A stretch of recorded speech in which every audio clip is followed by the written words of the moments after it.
నిన్నటి రోజుతో మనం బాలకాండ పూర్తి చేసుకోగలిగాం.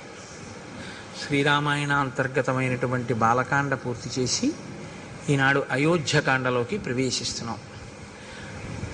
వాల్మీకి మహర్షి ఆ కాండలకి ఆ పేర్లు ఉంచడం వెనక శ్రీరామాయణానికి సంబంధించినటువంటి కథా విశేషాన్ని వివరణ చేస్తున్నటువంటి పరిస్థితిని బట్టి ఆ కాండలకు ఆ పేర్లు ఉంచారు.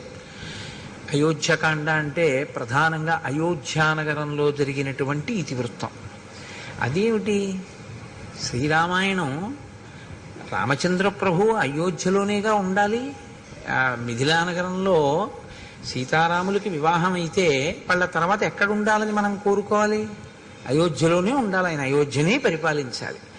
ఆయన అయోధ్యనే పరిపాలిస్తే ఇంకా ఆయన నరుడిగా రావడం అనవసరం.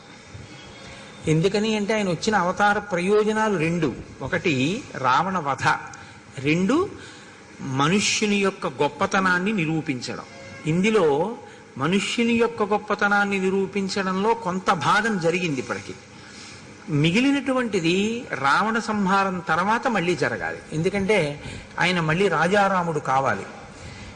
కాబట్టి అయోధ్యలోనే ఆయన ఉండడు అన్నది సుస్పష్టం. అయోధ్యని విడిచిపెట్టవలసి ఉంటుంది కొంతకాలం. కాబట్టి ఇప్పుడు అయోధ్యని విడిచిపెట్టవలసి ఉంటుంది. కాబట్టి అయోధ్యని విడిచిపెట్టడానికి కావలసిన కారణం ఒకటి అయోధ్యకాండలోనే పుడుతుంది. కాబట్టి ఇప్పుడు అయోధ్యకాండ అని ఆయన పేరు పెట్టడంలో ఉన్నటువంటి రహస్యం అది. కేవలం అయోధ్యలో జరిగిన వృత్తాంతముతో ఉన్నది అయితే రామచంద్రమూర్తి రావణవధానంతరం తిరిగి వచ్చిన తర్వాత కూడా అయోధ్యకాండే అనాలి. కానీ అలా అనలేదు.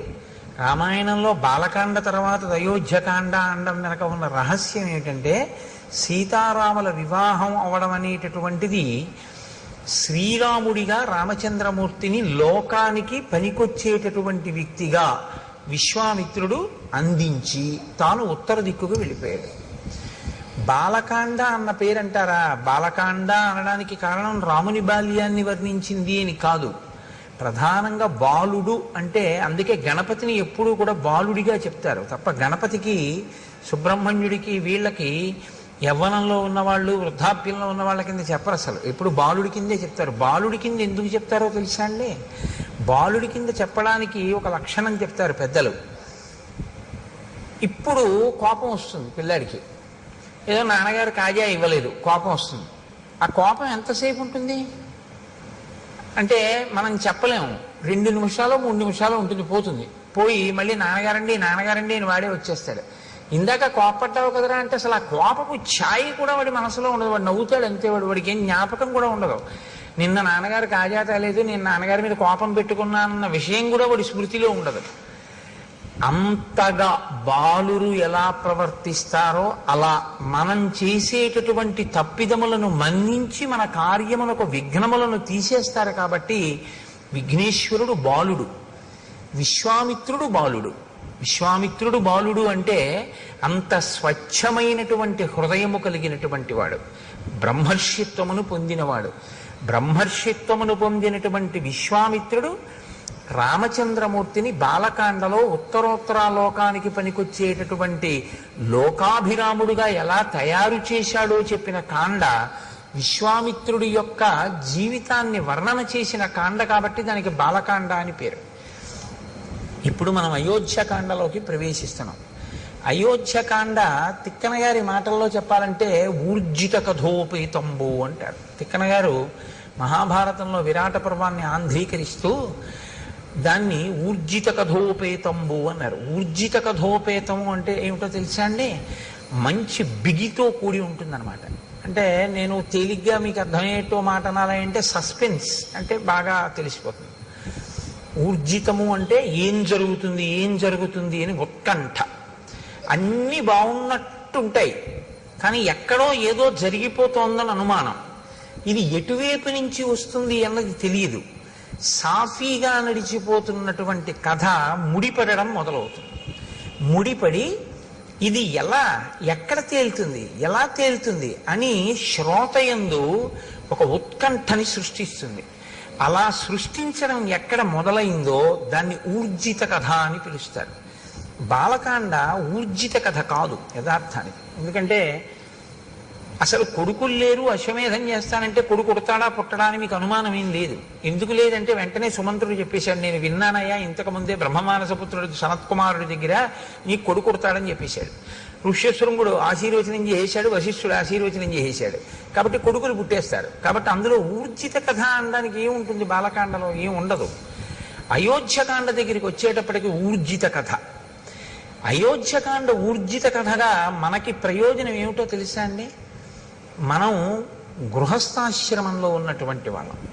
గృహస్థాశ్రమం అనేటటువంటిది బ్రహ్మచర్యము తర్వాత స్వీకరింపబడేటటువంటి ఆశ్రమం. ఈ గృహస్థాశ్రమంలో ప్రధానంగా పురుషుడు లేదా యజమాని లేదా జీవుడు ఏం చేయాలంటే అర్ధకామములను ధర్మబద్ధం చేసుకుని వైరాగ్యాన్ని సంతరించుకునే ప్రయత్నం చెయ్యాలి. కాబట్టి ధర్మం అంతా గృహస్థాశ్రమంలోనే ఉంటుంది. పట్టుకోవలసింది, అనుష్ఠించవలసింది అంతా ఇక్కడే.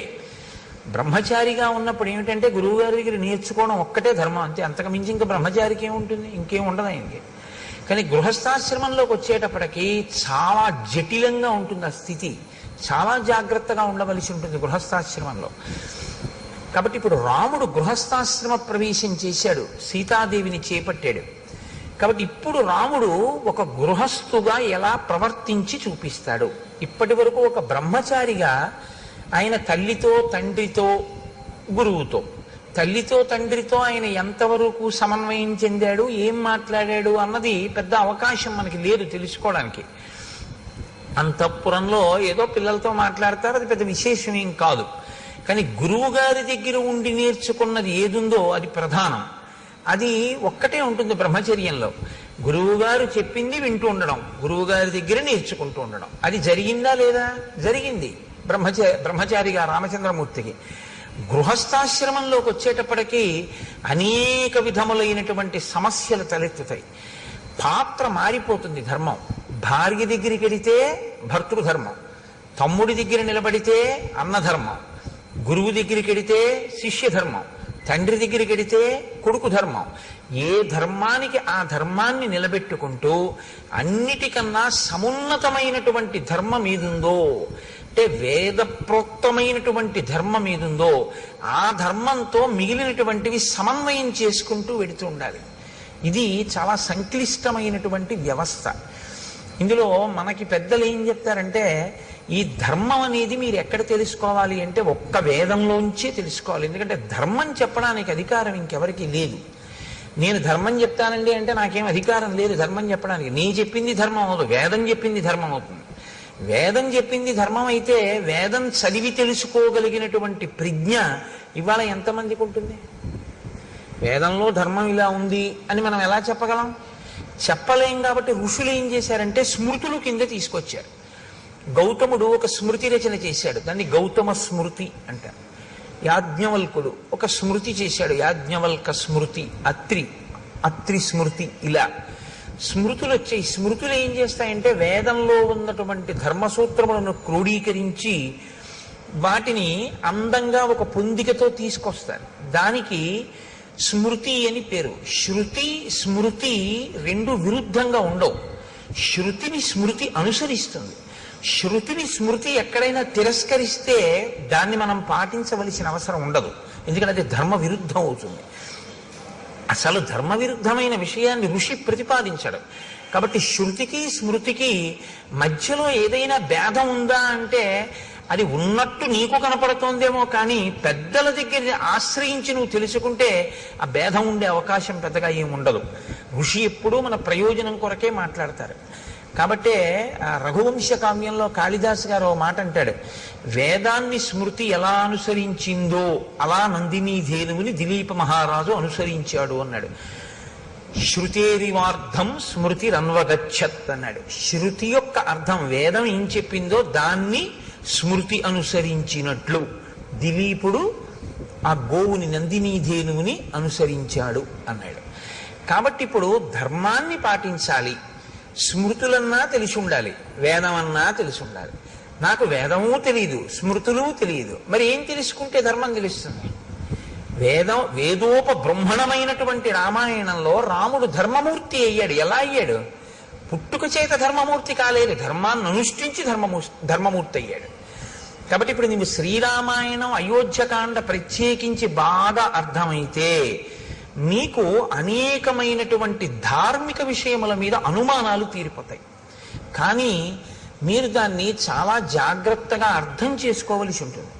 అర్థం చేసుకుంటే మాత్రం అసలు గృహస్థాశ్రమంలో ఎలా బ్రతకాలి, ఎలా ఉంటాయి విషయాలు అన్నదాన్ని అసలు అయోధ్యకాండ ఆవిష్కరించినట్లుగా శ్రీరామాయణంలో మిగిలిన కాండలు చూపించలేవు. ఎందుకంటే సుందరకాండ ఉపాసన కాండ, అయోధ్యకాండ గృహస్థాశ్రమ ధర్మములను వివరించేటటువంటి కాండ. అందుకే అయోధ్యకాండ ప్రధానంగా ఎవరు విని తీరాలి అంటే గృహస్థాశ్రమంలో ఉన్నటువంటి వాళ్ళందరూ వినాలి, గృహస్థాశ్రమంలోకి వెళ్ళే వాళ్ళందరూ వినాలి. అంటే మినహాయింపు ఎవరికి ఉంటుంది? బహుశः ఉంటే శ్రీరామాయణాన్ని ఆదరణతో వినేటటువంటి సన్యాసికి తప్ప మిగిలిన వాళ్ళందరూ వినవలసింది. అంత గొప్ప కాండ అయోధ్యకాండ. కాబట్టి ఊర్జిత కథోపేతంబు ఇక్కడే రసకందాయంగా ఉంటుంది. అంటే కథ ఒక కొత్త పుంత తొక్కి అవతార ప్రయోజనం వైపుకి నడుస్తుంది. అది ఎలా నడుస్తుందో, ఎంత గమ్మత్తుగా నడుస్తుందో మీరు ఇప్పుడు అవధరించేటటువంటి ప్రయత్నం చెదురుగాని. నిన్నటి రోజున మీతో నేను ఒక మాట అని పూర్తి చేశాను. అన్ని ఋతువుల యందు సుఖములను అనుభవించారు సీతారాములు అంటూ నేను బాలకాండని పూర్తి చేశాను. అన్ని ఋతువుల యందు సుఖమును అనుభవించుట, ఈ మాట కొంచెం జాగ్రత్తగా మీరు పట్టుకోవాలి. మీకు సుఖంగా ఉందా అండి అంటుంటారు. మీ ఫ్యాన్ పెట్టి మీకు సుఖంగా ఉందా అండి అంటారు. అంటే మీరు బాగా గుర్తుపెట్టుకోండి, అది ద్వంద్వము అని గుర్తు. ఖ అంటే ఆకాశం, సంస్కృతంలో ఖ అంటే ఆకాశం. ఆకాశానికి మార్పు ఏమి ఉండదు అసలు, అది ఎప్పుడు అలాగే ఉంటుంది. దానిలో మబ్బులు వచ్చాయనుకోండి, మీకు ఇప్పుడు ఆకాశము మేఘావృతమైంది, ఆకాశంలో మబ్బులు తొలగిపోయాయి అనుకోండి, ఆకాశము నిర్మలంగా ఉంది. ఆకాశం ఏమైనా మారిందా? ఆకాశం ఏం మారలేదు. మబ్బులు కమ్మాయి, మబ్బులు పోయాయి. ఖ అంటే ఆకాశం, సు ఖ అంటే మనస్సు, ఖ అంటే ఆకాశం, సు ఖ అంటే బాగున్నట్టు నీకుంటే సుఖ. ఆ సు కాసేపటికి బాగుండనట్టు అనిపిస్తే దుఃఖ. ఖ అలాగే ఉంది, ముందున్న సు మారింది, దు మారింది, అంతే. ఇది పట్టుకోవడమే వైరాగ్యం వైపు వెళ్ళడానికి మొదటి మెట్టు. ఎందుకంటే సు ఎప్పుడూ సుగా ఉండిపోయింది అనుకోండి, సత్యమై కూర్చుంటుంది. అంటే మీకు నేను ఉదాహరణ చెప్పాలి అంటే, నేను అయోధ్యకాండ రాత్రి 11 అయినా చెప్తున్నాను అనుకోండి, మీకు సు దు అవుతుంది. ఎందుకంటే 6:30కి మొదలెట్టింది బాగుంటుంది, 8:30 తర్వాత కొంచెం సు చెరగడం మొదలవుతుంది. 10 అంటే నాకు మీ విషయంలో అలా అనిపించట్లేదు, ఎందుకంటే ఎంత చెప్పినా వింటున్నారు. రాత్రి 12కు కూడా నేను చెప్పడం మొదలెట్టాను అనుకోండి, ఏమో దు అవుతుందేమో, దేవుడు వీడి వదిలిపెట్టడా ఏమిటి మన్నని. కాబట్టి అప్పటి వరకు బాగున్నది అప్పుడు ఎందుకు బాగోలేదు అంటే, అప్పటికి కావలసినటువంటిది ఒకటి ఆవశ్యకమైపోయి దానికి ఇది ప్రతిబంధకం అయిపోయింది. అప్పుడు ఈ సు దు అవుతుంది. ఈ సు దు రెండు తీసేసి ఖాగా ఉండిపోయాడు అనుకోండి, వాడే జ్ఞాని, అంతే. ఇది మీరు పట్టుకోవడంలోనే ఉంటుంది. కాబట్టి అన్ని ఋతువులలోనూ సుఖం అనుభవించేది అంటే, ఆయా ఋతువులలో ఏది తీసుకుని ఎలా ఉంటే సంతోషంగా ఉంటుందో అలా వాళ్ళు ఉన్నారు. శీతాకాలంలో ఏసీ వేసుకు పడుకున్నాడు అనుకోండి, పిచ్చాడు అనుకుంటారు. వేసవి కాలంలో ఏసీ వేసుకు పడుకుంటే సుఖంగా ఉందంటాడు. అంటే ఏ ఋతువులో దేన్ని వాడుకుంటే మనసుకి సంతోషంగా ఉంటుందో అలా వాళ్ళు గడిపారు. అంటే సీతారాములు సంతోషంగా ఉన్నారా? మీకు అనుమానమా? అన్ని ఋతువులలోనూ సంతోషంగా ఉన్నారంటే 365 రోజులు సంతోషంగానే ఉన్నారు. ఇప్పుడు ఈ సంతోషానికి అడ్డేదైనా వచ్చిందనుకోండి, బాగా గమనించండి నేను చెప్పే మాటని. ఇప్పుడు ఈ సంతోషానికి అన్ని ఋతువులలో సీతారాములు సంతోషంగా ఉన్నారు. ఇప్పుడు సీతారాములు అడవికి వెళ్ళిపోతారు. పెద్ద విచిత్రం ఏంటంటే, మీకు తెలియదా నాకు తెలియదా, నేను దాచిపెట్టవలసిన అవసరం ఏముంది అందులో, నేను దాచిపెడితే మాత్రం మీకు తెలియదా? అడవికి వెళ్ళిపోయారు. అడవికి వెళ్ళిపోతే మీరు నేను ఏం చేస్తామంటే ఇలా వేళ్ళు విరిచి అయ్యయ్యయ్యో ఎంత పని చేసిందండి మందర, ఎంత పని చేసిందండి కైకమ్మ, రాముడు అడవికి వెళ్ళిపోయాడు, పాపం ఎంత కష్టపడుతున్నాడో అంటాం. ఆయనకి అది సూ కాదు, దూ కాదు, ఆయన అందుకని నవమి నాడు పుట్టాడు. ఆయన ఏమంటాడంటే, మా నాన్నగారిని సత్యంలో నిలబెట్టి నా ధర్మాన్ని నేను పోషించాను కాబట్టి నాకు సంతోషం అంటాడు. మీకు దుఃఖంలా కనపడుతున్నది రాముడికి దుఃఖం కాదు. అది రాముడికి దుఃఖం అయితే రామాయణం నేను చెప్పక్కర్లేదు, మీరు వినక్కర్లేదు. ఆయనకి ధర్మం కావాలంతే. ధర్మం పట్టుకుని ఉంటే ఆయనకి సంతోషం. ధర్మం వదిలేశాడో రాముడు, అది ఆయనకి ఇబ్బంది. అందుకే అసలు వదలడం. ఎప్పుడైనా వదిలిపెడతాడేమో అన్నట్టు అనిపిస్తుంది ఒక్కొక్కసారి, కానీ వదలడం, దాన్ని పట్టుకుంటాడు. ఇది మీరు రామపాత్ర వైపు నుంచి పట్టుకోవాలి. కదలని రాముడు కదలకుండా ఉన్నా కదిలిపోతున్న పాత్రలు ఎన్నున్నాయో పట్టుకోవడం రామాయణం. కదలని రాముడు కదలకుండా ఉన్నాడు, కదులుతున్నవన్నీ కదలని దాన్ని ఆశ్రయించి కదులుతున్నాయి. మీరు గమనించండి, బండి కదులుతుంది. బండి కదలాలంటే దేన్ని ఆధారం చేసుకుని కదులుతుంది? చక్రాలను ఆధారం చేసుకుని కదులుతున్నాయి. చక్రాలు దేనికి బిగింపబడి ఉంటాయి? ఒక ఇరుసుకుంటాయి. ఇరుసు అలా ఉండి చక్రాలు తిరుగుతూ ఉంటాయి. ఒక తిరగనిది తిరుగుతున్న దాని మీద ఉంటుంది. కదలని బండి కదులుతున్న చక్రాల మీద ఉంటుంది. కదులుతున్న చక్రాల వల్ల బండి కదులుతూ ఉంటుంది తప్ప అసలు అది కదలదు. లేదా కదలని దాన్ని ఆధారం చేసుకుని కదులుతూ ఉంటాయి చక్రాలు. అప్పుడు మీరు ఇరుసు కదలటం లేదు, చక్రాలు బిగింపబడి ఉన్నాయి అనుకుంటే. అలా లోపల కదలని రాముణ్ణి ఆధారం చేసుకుని కదిలిపోతున్న పాత్రలు కదిలిపోవడం మొదలవుతాయి అయోధ్యకాండ నుంచి. ఇంకా ఇది అయోధ్యకాండ నుంచి మీరు ఆ కోణంలో చూడవలసినటువంటి ఒక దృక్కోణం రామాయణాన్ని. అందుకని ఈ కదలికని చూపించడం గచ్చతా, కదులుతున్నాయి. ఇక నుంచి నువ్వు జాగ్రత్తగా కదులుతున్నాయంటే కదలనిదేది, కదులుతున్నదేది, ఇది చూడటం నేర్చుకో. ఇది వాల్మీకి హృదయం. గచ్చత అని మొదలెట్టారు ఆయన. గచ్చత అంటే వెళ్ళిపోయెను, వెడలిపోయెను అన్న మాటతో మొదలు పెట్టారంటే అది కదలిక. వెళ్ళడం అంటే కదలిక కదండి. ఈ కదలిక ఏ కదలని దాన్ని ఆధారం చేసుకుని కదలడం మొదలు పెట్టాయన్నీ. ఇది నువ్వు పట్టుకోగలిగితే కదలని వాడెవడో, దేని వలన కదలడో నువ్వు పట్టుకోగలవు. ఇది అయోధ్యకాండలో మీరు చాలా జాగ్రత్తగా పరిశీలించాలి. అలా కదలకపోవడానికి కారణం ఏమిటంటే ఆయన పట్టుకున్న ధర్మం రాముడిది. ఇప్పుడు గచ్చతామాతులకులం భరతేన తదానఘ శత్రుఘ్నో నిత్యశత్రుఘ్నో నీత ప్రీతి పురస్కృత. గచ్చతా మాతుల కులం. మాతుల కులం అంటే మేనమామ గారి ఇల్లు.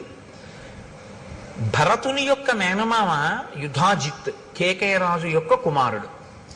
యుధాజిత్ పెళ్లికే వచ్చాడు. జనక మహారాజు గారి యొక్క నగరానికి, మిథిలా నగరానికి వచ్చాడు. వచ్చి పెళ్ళి అయిపోగానే భరతుణ్ణి శత్రుఘ్నుణ్ణి నేను తీసుకెళ్తానని అడిగాడు. లేదా భరతుణ్ణి అడుగుతాడు కదండి, శత్రుఘ్నుణ్ణి అడగాడు. ఎందుకంటే భరతుడు కదా మేనల్లుడు.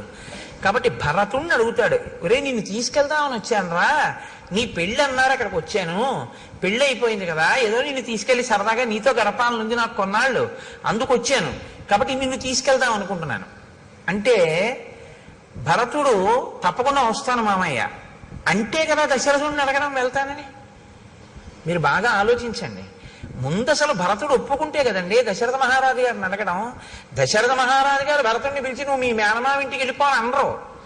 ఎందుకనరు? ఒక్కటే కారణం, కొత్తగా పెళ్ళయింది. తన భార్యతో కలిసి వచ్చాడు అయోధ్యకి, మాండవితోటి. శత్రుఘ్నుడు శృతకీర్తితో వచ్చాడు. పిలిచి ఒరే మీ ఇద్దరు మేనమామ ఇంటికి వెళ్ళండి రా అని ఎందుకంటాడు ఆయన మధ్యలో? అనడు. కాబట్టి ఇప్పుడు యుధాజిత్తు భరతుడిని అడిగాడు, భరతుడు దశరథుడిని అడిగాడు, దశరథుడు వెళ్ళన్నాడు. ఇది ఊర్జిత కథోపేతంబు. అలా అంటాడా ఏ తండ్రి అయినా? ఇప్పుడేమిట్రా మేనమామ ఇంటికి, మొన్ననే కదా పెళ్ళయింది, కొత్తగా నలుగురు వచ్చారు, కోడళ్ళు, ఏదో సంతోషంగా ఉన్నాం కదా, ఇప్పుడు నువ్వు వెళ్ళిపోతానంటే ఏమిటి? పైగా మీరు ఆలోచించండి, భరతుణ్ణి దశరథుడు పంపించేశాడు అనుకోండి. బాగా ఆలోచించండి మీరు. భరతుణ్ణి సరే వెళ్ళు మేనమామ ఇంటికి అన్నాడు. రాముడు సీతమ్మతో, లక్ష్మణుడు సుమిత్రతో, శత్రుఘ్నుడు శృతకీర్తితో అక్కడే ఉంటారు. కొడుకు కోడలు కూడా లేకుండా ఉండిపోయింది ఎవరై ఉంటారు? కైకమ్మ అయి ఉంటుంది. కైకమ్మ అంటే దశరథ మహారాజు గారికి మహా ఇష్టం, ముగ్గురు భార్యల్లో ప్రియపత్ని ఆయనకి. ఇప్పుడు ప్రియపత్ని దగ్గరికి ఆయన రోజు రాత్రి అక్కడికే వెడతాడు, పెద్ద భార్య దగ్గరికి కూడా వెళ్ళడు. కౌసల్య చెప్పింది ఆ మాట. కైకమ్మ దగ్గరికి వెడితే కైకమ్మ ఏముంటుంది, ఏమండే వాడినేమో మీరు పంపించేశారు, ఇల్లు చిన్నపోయింది, కొడుకు లేడు కోళ్ళు లేదు, వాళ్ళిద్దరూ సంతోషంగా ఉన్నారు, నేను చూడండి ఎలా ఉన్నానో అంటుందా? అందా? కాబట్టి కైకమ్మను అడగకుండా సరే నువ్వు వెళ్ళిపో అంటాడా? అన్నాడు. భరతుడు ఏం చేశాడు? సరే మామయ్య నీతో వచ్చేస్తానని తను వెళ్ళిపోయాడు. వెళ్ళిపోతూ ఏం చేశాడు? శత్రుఘ్నుని తీసుకెళ్ళిపోయాడు. అసలు మొదటి శ్లోకంలో ఉందండి పట్టంతా అయోధ్యకాండలో. గచ్చతా మాతుల కులం భరతేన తదానగ శత్రుఘ్నో నిత్యశత్రుఘ్నో నీత ప్రీతి పురస్కృత. తీసుకెళ్లేటప్పుడు ఎలా తీసుకెళ్లాడు? శత్రుఘ్నుణ్ణి అత్యంత ప్రీతితో తీసుకెళ్లాడు. అత్యంత ప్రీతితో తీసుకెళ్ళడం దోషం కాదు, కానీ శ్రీరామాయణాన్ని మీరు జాగ్రత్తగా పరిశీలనం చేస్తే మాండవి శృతకీర్తి కూడా భరత శత్రుఘ్నులతో యుధాజిత్ ఇంటికి వెళ్ళినట్టు కనపడదు. భరతుడు తన మేనమామ ఇంటికి వెళ్తున్నాడు, శత్రుఘ్నుడికి యుధాజిత్తు మేనమామ కాడు. కానప్పుడు శత్రుఘ్నుడిని భరతుడు ఎలా పిలిచాడు? రమ్మని పిలిచాడు. శత్రుఘ్నుడు ఎలా వెళ్ళిపోయాడు? వెళ్ళిపోయిన వాడు ఇప్పుడు రమ్మన్నాడు, ఏమిటి రమ్మని బాగుంటుందా అని ఏమాత్రం అనుకోకుండా ప్రీతితో వెళ్ళిపోయాడు, ప్రీతితో తీసుకెళ్ళిపోయాడు. అంటే భరత శత్రుఘ్నుల మధ్య ఉన్న అన్యోన్యత ఎంత గొప్పదంటే, భరతుడు ఎక్కడుంటే శత్రుఘ్నుడు అక్కడ ఉంటాడు. కథని కథగా వినండి అంతే మీరు. నేను అదే మీకు మనవి చేసింది, శ్రీరామాయణాన్ని మీరేం పెద్ద చిలవల పలవలు చెయ్యక్కర్లేదు, కథని కథగా వినండి, అది అమృత ఫలం అంతే. ఎందుకంటే అది జరిగిన కథ, వాల్మీకి మహర్షి ఆచమనం చేసి దర్శనం చేసి రాశారు. మళ్ళీ మీరెందుకు దానికి కొత్త వన్నెలద్దడం ఏం అక్కర్లేదు, ఉన్నవి వినండి చాలు. ఉన్నది వింటే మీకు అమృతం లభిస్తుంది. అవతార ప్రయోజనం నెరవేరడానికి కథ ఎలా బిగుస్తోందో చూడండి. ఇప్పుడు వీళ్ళిద్దరి మధ్య సఖ్యత ఉంది. మిగిలిపోయిన వాళ్ళిద్దరు ఎవరు? రామలక్ష్మణులు మిగిలిపోయారు. వాళ్ళిద్దరు ఎక్కడున్నారు? అయోధ్యలో ఉన్నారు. వాళ్ళిద్దరి భార్యలు ఎక్కడున్నారు? అయోధ్యలో ఉన్నారు. భరత శత్రుఘ్నుల భార్యలు ఎక్కడున్నారు? అయోధ్యలోనే ఉన్నారు. పంపించిన దశరథుడు ఏదైనా మనస్సులో వాళ్ళు ఇక్కడ ఉండడం ఇష్టం లేక పంపాడా? వెళ్ళిపోయిన వాళ్ళు పెళ్ళవగానే ఏదైనా మనస్సు మారి మనం ఇక్కడ ఎందుకు, మనం మేనమామ ఇంటికి వెళ్ళిపోదామని వెళ్ళారా? ఇప్పటి వరకు ఇలాంటి అనుమానాలు ఏం లేవు రామాయణంలో కదండి. రామాయణం జరుగుతున్నప్పుడు దశరథుడి అంతఃపురం పక్కింట్లో మీరు ఉన్నారని ఊహిస్తే లోకం విషయాలు మనకు ఎక్కువ కావాలి కాబట్టి మనం ఆ కోణంలో ఆలోచించినప్పుడు దశరథుడు వెళ్ళమన్నాడా? పెళ్ళవగానే ఏమైనా మార్పు వచ్చి ఎవరి గొడవ వాళ్ళు చూసుకుంటూ ఏమైనా భరత శత్రుఘ్నులు ఇద్దరు వేరే వెళ్ళారా? మళ్ళీ ఇందులో కొత్త గొడవ ఏమిటంటే, భరత శత్రుఘ్నులు అన్నదమ్ములు గారు, ఒక తల్లి బిడ్డలు కారు, నలుగురు ఒక తండ్రి బిడ్డలు, కానీ నలుగురు ముగ్గురు తల్లుల బిడ్డలు. ఇందులో రామలక్ష్మణులు ఓ తల్లి బిడ్డలు మిగిలిపోయి శత్రుఘ్నులు ఓ తల్లి బిడ్డలు వెళ్ళిపోతే ఏదో ప్రమాదాన్ని మీరు శంకించవచ్చు. రాముడి దగ్గర సుమిత్ర కొడుకున్నాడు, భరతుడి దగ్గర సుమిత్ర కొడుకే ఉన్నాడు. సుమిత్రకి ఇద్దరు బిడ్డలు, లక్ష్మణుడు శత్రుఘ్నుడు. ఒకడు రాముడితో ఉన్నాడు, ఒకడు భరతుడితో ఉన్నాడు. ఒక తల్లి బిడ్డలే అయినా కూడా ఏమంటే రాజ్యం కదా, అధికారం కదా, వాళ్ళిద్దరి మధ్య మళ్ళీ పొసగలేదు. అందుకని ఒక ఆయన అటు చేరాడు, ఒక ఆయన ఇటు చేరాడు అనుకుందామా? అలా అనుమానం ఏమైనా ఉందా మీకు? ఊర్జిత కథోపేతంబో, ఆ కదలికలోనే ఎన్ని కదలికలు వచ్చాయో చూడండి, ఆలోచనలు. భరతుడు అక్కడ కదిలితే శత్రుఘ్నుణ్ణి తీసుకుని వెళ్ళిపోతే ఎంత కదిలిందో చూడండి కథ, ఎన్ని ఆలోచనలు కదిలేయో చూడండి. ఇప్పటి వరకు అలా ఏమైనా అవకాశం ఉందా ఎక్కడైనా? లేదు. ఇంకిక్కడి నుంచి అన్నీ కదులుతుంటాయి లోపల. కాబట్టి ఇప్పుడు ఆ వెంటనే మహర్షి అంటారు, మాతులే నాశ్వపతిన చేత భరతుడు శత్రుఘ్నుణ్ణి కూడా తీసుకుని వెళ్ళినా భరతుడి మేనమామ అయిన యుధాజిత్తు వీడు కూడా ఎందుకు వీడితోటన్న భావన ఆయనకేం లేదు. ఈ ఇద్దరు పిల్లలకి యుధాజిత్ ఇంటికి వెళ్ళిపోయేటప్పుడు నేను అన్నయ్యతో వెళ్ళడం ఎందుకని శత్రుఘ్నుడికి లేదు, ఇప్పుడు తమ్ముడిని తీసుకెళ్ళడం ఎందుకని భరతుడికి లేదు. అంటే అందరి మనసులు నిర్మలంగానే ఉన్నాయా? మరి ఎందుకు తీసుకెళ్ళినట్టు యుధాజిత్తు? ఒక్క కారణం చేత మాత్రమే తీసుకెళ్ళాడు, మేనమామగా తన ముద్దు చెల్లించుకోవడానికి. అంతకన్నా నువ్వు అనుమానాలు ఏమీ పెట్టుకోవద్దు. మహర్షి వేసినటువంటి సంకేతం. నువ్వు అంతకన్నా ఏమైనా అనుమానాలు పెట్టేసుకుంటావేమో, అక్కర్లేదు. ఎందుకని? పుత్రస్నేహేన లాలిత, మాతులే నాశ్వపతిన. అశ్వపతి యుధాజిత్తుకున్న మారుపేరు. కేవలం మేనమామల ముద్దు మేలైన ముద్దు, తాతలకు తా ముద్దు తాను అబ్బాయి అని జానపదం. మేనమామల ముద్దు మేలైన ముద్దు, అందుకని మేనమామ తీసుకెళ్ళాడు. వాళ్ళు వెళ్ళారు.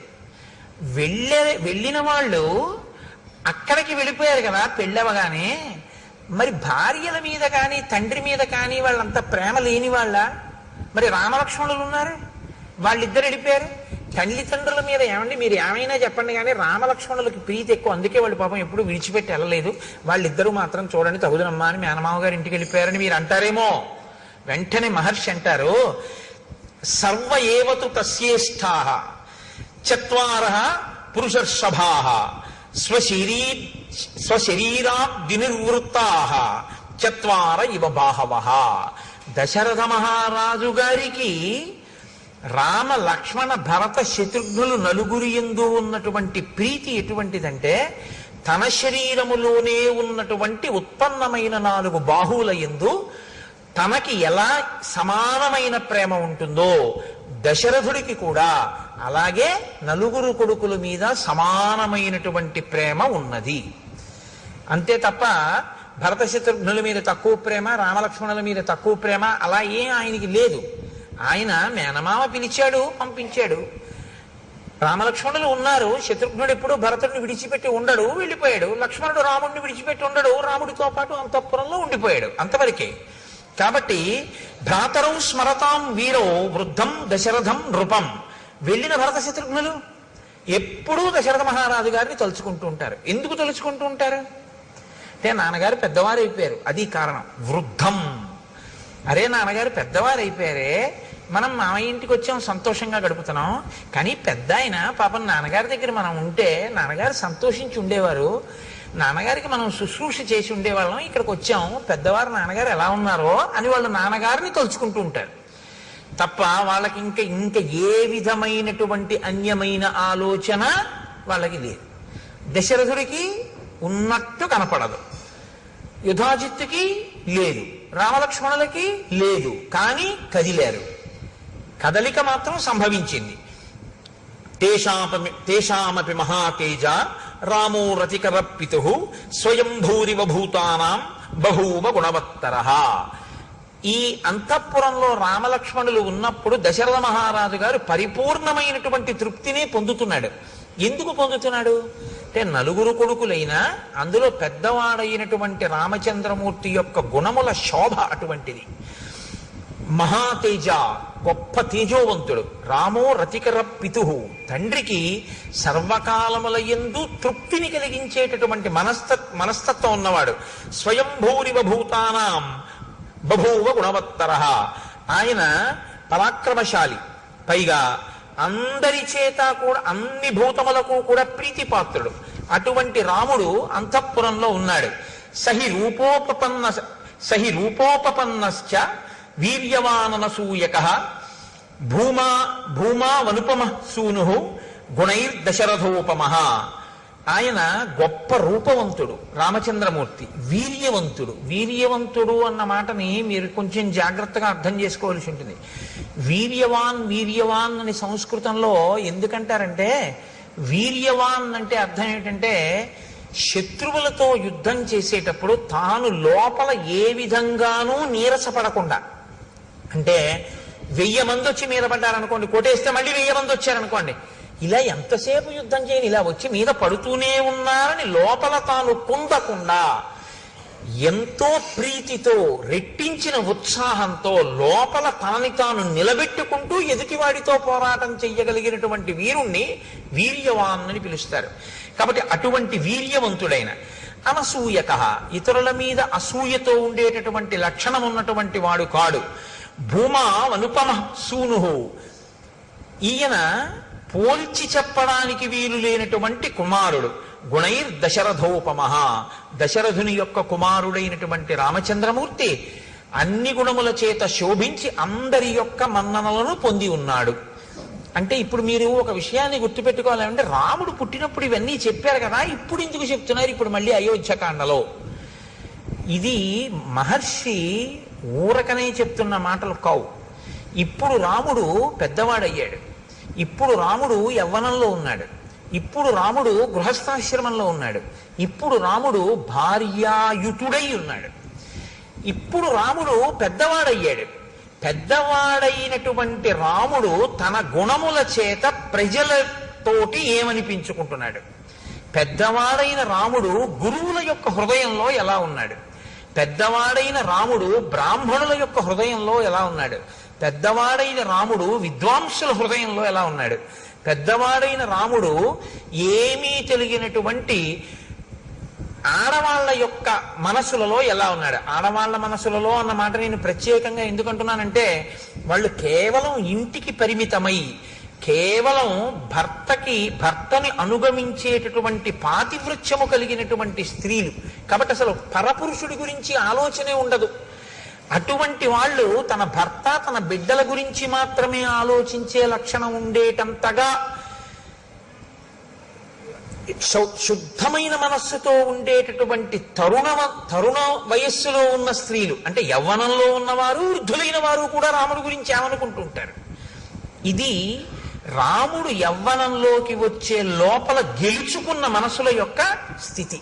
ఎంతమందితో ఆయన సమన్వయమయ్యాడో, ఎంతమంది మనసు చూరగొన్నాడో, ఎంతమంది మనసు చూరగొనలేకపోయాడో మీరు చూడాలి. ఎందుకంటే మీరు ఒకటి చూడండి, లోకంలో ఏ ఒక్కడూ అందరి మనసు చూరగొనడం అనేటటువంటిది సంభవం అయ్యే విషయం ఎప్పుడూ కాదు, ఎప్పుడూ కాదు, రాముడికి కూడా కాదు. మీరు చాలా జాగ్రత్తగా చెప్పాలి ఆ మాట. ఎందుకో తెలుసా? మహర్షి ఈ సర్గలో ఏం చెప్తారంటే, రాముణ్ణి మెచ్చుకోని వాడు లేడు అని చెప్తారు. కొన్ని సర్గలు దాటగానే ఎవ్వరికీ కనపడనన్ని అవగుణములు మందరికి కనపడ్డాయి. అంటే ఉన్నదా లేదా ఒక్కతైనా? ఆ తర్వాత ఆయన వల్ల భయపడవలసిన స్థితిగా కైకమ్మకి కనపడింది. ఒకరిద్దరయ్యారా లేదా? కాబట్టి మీ ప్రయత్నంతో మీరు గెలుచుకోవడం సాధ్యం కాదు. మీ మంచితనాన్ని అర్థం చేసుకోగలిగిన స్థితి కూడా లోకానికి ఉండాలి. అప్పుడు మీరు అందరితో మంచివారు అనిపించుకుంటారు. కానీ నేను ఏ తప్పు చేశానని నన్ను చెడ్డవాడన్నాడండి అని మీరు బాధపడకూడదు. ఎందుకంటే అది వాళ్ళ సంస్కారం, అంతే. మీరేం చేస్తారు దానికి? రాముడు అంత జాగ్రత్త తీసుకున్నాడు. ఊరుకున్నాడా రజకుడు? ఎక్కడో ఏడాది పాటు సీతమ్మ తల్లిని రావణాసురుడు కొలువుకూటంలో ఉన్నదాన్ని తీసుకొచ్చి ఏలుకున్నటువంటి వెర్రి రాముడు నేను అటువంటి వాణ్ణి కానన్నాడు. అన్నాడా లేదా? అగ్ని పరీక్ష చేస్తే మాత్రం ఊరుకున్నాడా? అనేవాడు అంటూనే ఉంటాడు. ఆ అన్నవాడు ఎన్నాళ్ళు అన్నాడని అడిగారు. పుర్రె మారిపోయిందేమో కానీ వాడికి ఆ వాచాలత్వం అలవాటు ఉండిపోయి ఆయన ద్వాపరయుగం వరకు అంటూనే ఉన్నాడు. ఆఖరికి కృష్ణుడు కనబడితే కూడా అన్నాడు. అంటే అప్పుడు పక్కనున్న బలరాముడు అన్నాడు, ఈ అలవాటు ఇవ్వాల్టిది కాదన్నాయా, నువ్వు రాముడుగా ఉన్నప్పటి నుంచి ఉందిరా తమ్ముడు. అప్పుడు ఇలాగే వాగాడు వదిన మీద.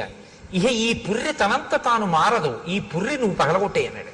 అంటే అప్పుడు కృష్ణుడు పగలగొట్టేశాడు ఆ పుర్రె.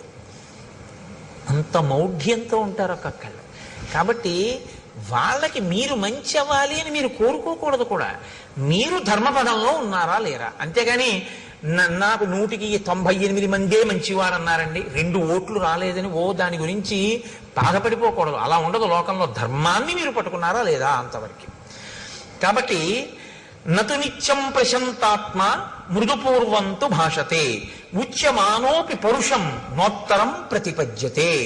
రాముడి గురించి వినడం అంటే గృహస్థాశ్రమంలో ఉన్నవాడు నేర్చుకోవలసిన విషయాన్ని మీరు పట్టుకోవలసి ఉంటుంది. సతు నిత్యం ప్రశాంతాత్మ, ఆయన ఎప్పుడూ ప్రశాంతమైనటువంటి స్థితిలో ఉంటాడు. ఇది కొంచెం మీరు జాగ్రత్తగా పట్టుకోవాలి.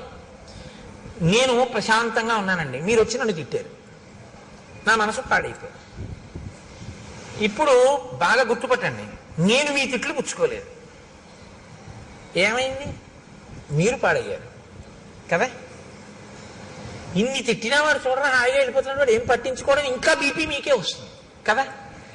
అంటే ఏది పుచ్చుకోవచ్చో ఏది పుచ్చుకోకూడదో దాన్ని, పుచ్చుకోవలసిన దాన్ని పుచ్చుకోక్కర్లేదనుకున్న దాన్ని పుచ్చుకోక్కర్లేకుండా పక్కగా వదిలేయగలిగిన ప్రజ్ఞ అంటే అది సద్విమర్శ అయి మంచి అయితే పుచ్చుకుని, అప్పుడు అది మీరు తీసుకోవాలి, ఇది మనం మార్చుకోవలసింది అనుకుంటే పుచ్చుకుని మార్చుకుంటారు, బాధపడవలసిన అవసరం ఉంది.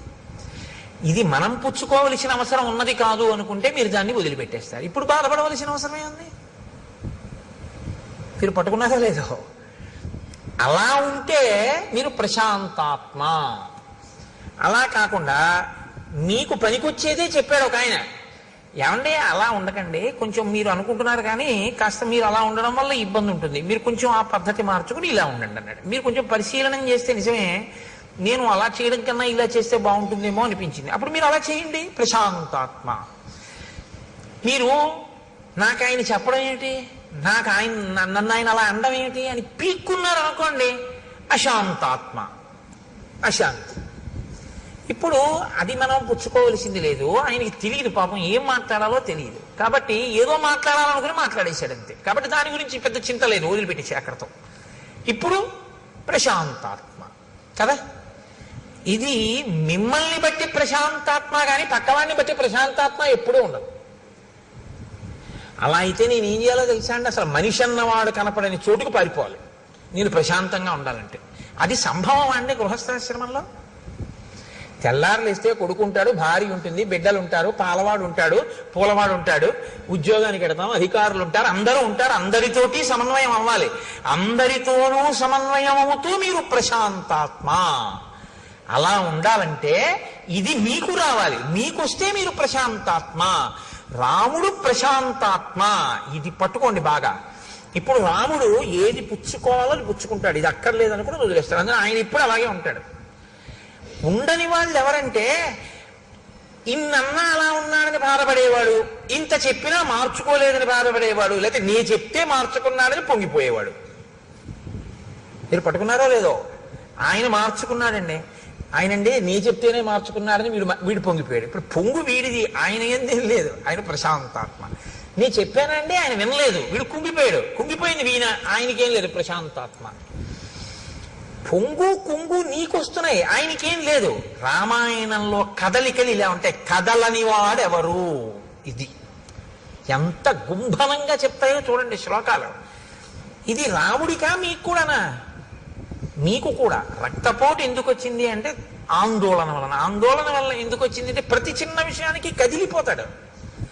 అలా కదిలిపోకుండా ఉండాలంటే ఏమిటి మార్గం అంటే శ్రీరామాయణం ఒక పెద్ద మనస్తత్వ శాస్త్రము. మీకు ప్రశాంతంగా జీవితం చేసుకునేటటువంటి మార్గాన్ని శ్రీరామాయణం ఉపదేశం చేస్తుంది. అలా ఉండడానికి ఏం చేస్తూ ఉంటాడండి ప్రశాంతాత్మ? మృదుపూర్వంతు భాషతే, చాలా మృదువుగా మాట్లాడతాడు. అదేమి కఠినంగా ఉండదు ఆయన మాట్లాడితే. కానీ ఏమండి చాలా వ్యగ్రతతో లోపల కడుపులో మండిపోయి చెప్పవలసిన మాట చెప్పవలసి వస్తే ఎలా చెప్తాడు, ఏ కేకలేం వేయడైనా చక్కగా చెప్తాడు. నా సంకుచిత పంథాహ ఏనవాలి హతోగత అంటాడంతే. వాలి విడిపోయిన మార్గం మూసుకుపోలేదని సుగ్రీవుడికి చెప్పు అంటే, మాట వినకపోతే వాళ్ళ అన్నయ్య ఎటు వెళ్ళాడో అటు వెళ్ళిపోతాడని చెప్పు అంటే చచ్చిపోతాడని చెప్పు. చక్కగా మాట్లాడతాడు. ఎంత అందంగా మాట్లాడతాడో.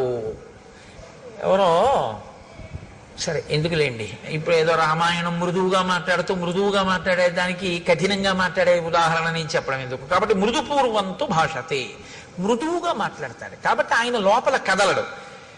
ఒకవేళ నిష్కారణంగా ఎవడో కటువుగా మాట్లాడితే మరి అప్పుడు ఏం చేస్తాడండి? ఉచ్యమానోపి పరుషం నోత్తరం ప్రతిపద్యతే. అవతల వాడు చాలా ఉద్రేకంగా మాట్లాడుతున్నాడు, ఇప్పుడు తాను కాని మళ్ళీ మాట్లాడితే అది ఖచ్చితంగా ఉద్రేకానికే వెడుతుంది. అప్పుడు ఆయన మాట్లాడు, ఆయన మౌనంగా ఉంటాడు. ఆయన మౌనంగా ఉండి అవతల వాడిని బాగా మాట్లాడేనిస్తాడు. ఎంత ఉద్రేకపడగలడో అంత ఉద్రేకపడనిస్తాడు. ఆయన నిశ్శబ్దంగా అవేం పుచ్చుకోడు. పుచ్చుకుంటే కదండి వచ్చిన బాధ. ఇప్పుడు నన్ను తిట్టాలని మీరు అనుకున్నారనుకోండి, అనుకుని నన్ను తిట్టేశారు, కానీ నేను అప్పుడు నిద్రపోతున్నాను. ఏమైనా ప్రయోజనం ఉందా? మీరు తిట్టారని కూడా నాకు తెలియదు. లేచుండి నేను పుచ్చుకోపోయినా అంతే. మీరు 1000 రూపాయలు ఇస్తే నేను పుచ్చుకోలేదనుకోండి, నేను ఆయనకి 1000 రూపాయలు ఇచ్చానండి అని మీరు అనగలరా? నేను పుచ్చుకుంటే కదా మీరు నాకు ఇచ్చినట్టు. మీరు తిట్టారు, మీరు తిట్టానని మీరు అనుకుని ఉద్రేకపడాలంతే, నేను పుచ్చుకుంటే కదా. ఇది రాముని యొక్క స్వభావం. ఇది యథార్థానికి ఏంటంటే రాముడు అలా ఉన్నాడంటే ప్రశాంతాత్మ, నువ్వు కూడా అలా ఉండాలని ఉందా? రాముడు ఇలా ఉన్నాడు, నువ్వు అలా ఉండు. మార్గాన్ని చెప్తున్నారు మహర్షి. ఎందుకంటే గృహస్థాశ్రమంలో మనం వివిధమైనటువంటి వ్యక్తులతోటి సందర్భంలోకి వస్తాం. నాకు ఒక మిత్రుడు ఉండేవాడు, ఎప్పుడూ ఎవరినో ఒకళ్ళకి తిట్టేవాడు. రోజు ఆఫీసులో రోజు దెబ్బలాడేవాడు. మొన్న మా అమ్మాయి పెళ్లి భోజనానికి వస్తే నేను అన్నాను కూడా, నీ గురించి ఉపన్యాసంలో చెప్తున్నాను ఆయన ఈ మధ్యని. అంటే అతను అన్నాడు, నేను రోజున అన్నాను, ఏమయ్యా నువ్వు రోజు ఎవరో ఒకరితో దెబ్బలాడతావు కదా, అసలు ఎవ్వరూ దెబ్బలాడకుండా నువ్వు దెబ్బలాడినా మౌనంగా ఉన్నారనుకో, ఏం చేస్తావయ్యా, ఎలా దెబ్బలాడతావు అన్నాను. దెబ్బలాడకపోతే నాకు నిద్ర పట్టదండి కోటేశ్వరారు అనేది. మరి దెబ్బలాడకపోతే ఎవ్వరూ దెబ్బలాడకుండా అందరూ మౌనంగా ఉన్నారు, నువ్వేమన్నా ఊరుకున్నారు, ఏం చేస్తావు అన్నాను. మా ఆవిడితో దెబ్బలాడతానన్నాడు. మీ ఆవిడ దెబ్బలాడకపోతే అన్నాను. మా ఆవిడితో ఎలా దెబ్బలాడాలో నాకు తెలుసు అన్నాడు. నేను తెల్లబోయాను, ఎలా దెబ్బలాడతావు అన్నాను. ఆవిడని ఎలా దెబ్బలాడగలవు నువ్వు ఆవిడితో అన్నాను. ఏముంది, ఇంటికి వెళ్ళి అడుగుతాను, ఉత్తరాలు ఏమైనా వచ్చాయా అని అడుగుతాను. వచ్చాయి అందనుకోండి. కన్యాదానం ఎందుకు చేశాడు మీ నాన్న? కన్యాదానం చేసి నాతో పంపడం ఎందుకు, రోజుకో ఉత్తరం రాయడం ఎందుకు, నీకేమో పుట్టింటి మీద వ్యామోహం కల్పించడం ఎందుకు, నిమిషానికోసారి నువ్వు పుట్టింటికి ఎడతాను అనిపించేటట్టుగా చేయడం ఎందుకు, ఎందుకు ఆపాది దానికి, ఆ పుట్టింట్లోనే ఉంచుకోపోయాడా, ఎందుకు ఇచ్చినట్టు పిల్లలని చెప్పి అయిన దానికి కాని దానికి చెలరైపోతాను అలా మెట్ల మీద. ఆవిడ కోపం వచ్చేదో అంటాను. నేను అన్నాను, మరి ఉత్తరం రాయిపోతే అన్నాను. కన్యాదానం చేసేసాడుగా, ఇంకా ఏమైపోతాయి ఆయనకి ఎందుకు, ఓ క్షేమంగా ఉన్నావా ఏమిటని కూడా ఉత్తరం రాయడు.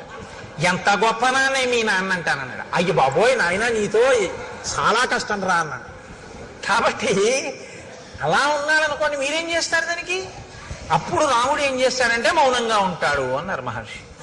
నోత్తరం ప్రతిపద్యతే, ఏమీ మాట్లాడ్డు, నిశ్శబ్దంగా ఉంటాడు. ఆయన నిశ్శబ్దంగా, నేను మాట్లాడను, జవాబు చెప్పను ఇప్పుడు, అంతే, అలా ఉంటాడు. కథంచిదుపకారేణ కృతేనైకేన తుష్యతి నస్మరత్యపకారాణం శతమప్యాత్మవత్తయ. కథంచిదుపకారేణ, కథంచి అంటే కావాలని చేసింది కాదు, అనుకోకుండా చేసిన ఉపకారం. అనుకోకుండా ఆయన వల్ల ఒక ఉపకారం జరిగింది, కావాలని చేద్దామని చేసిన ఉపకారం ఏం కాదది.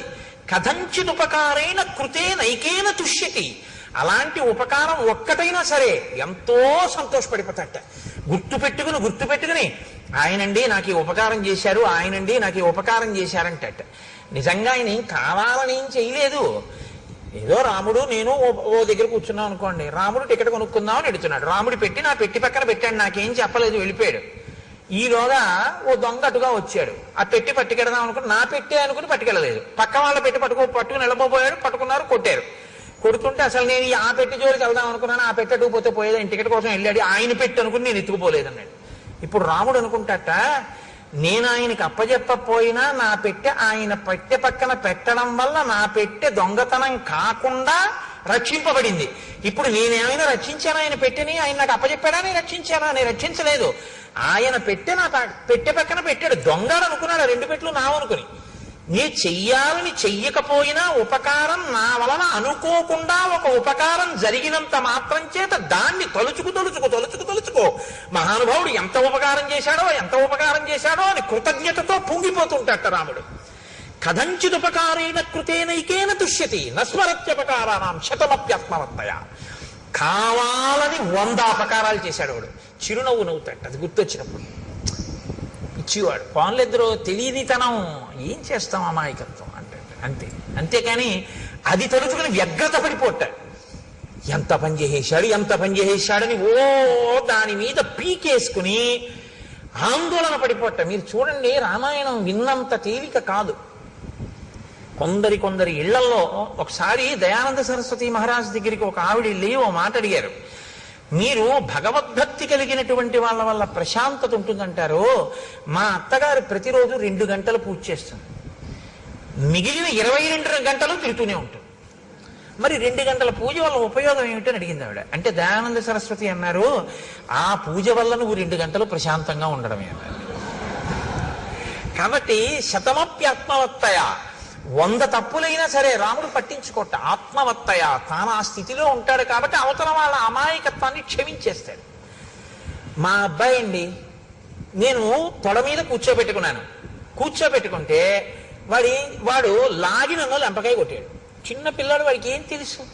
వాడికి నాన్నగారి గడ్డం చూసాడు, దేవుడు కొత్తగా నాన్నగారి గడ్డం పెంచారనుకున్నాడు, ఆ గడ్డం పట్టుకోపోయి ఓ లెంపకాయ కొట్టాడు. చుర్రు మంది నాకు, నేను లాగి లెంపకాయ కొడతానా?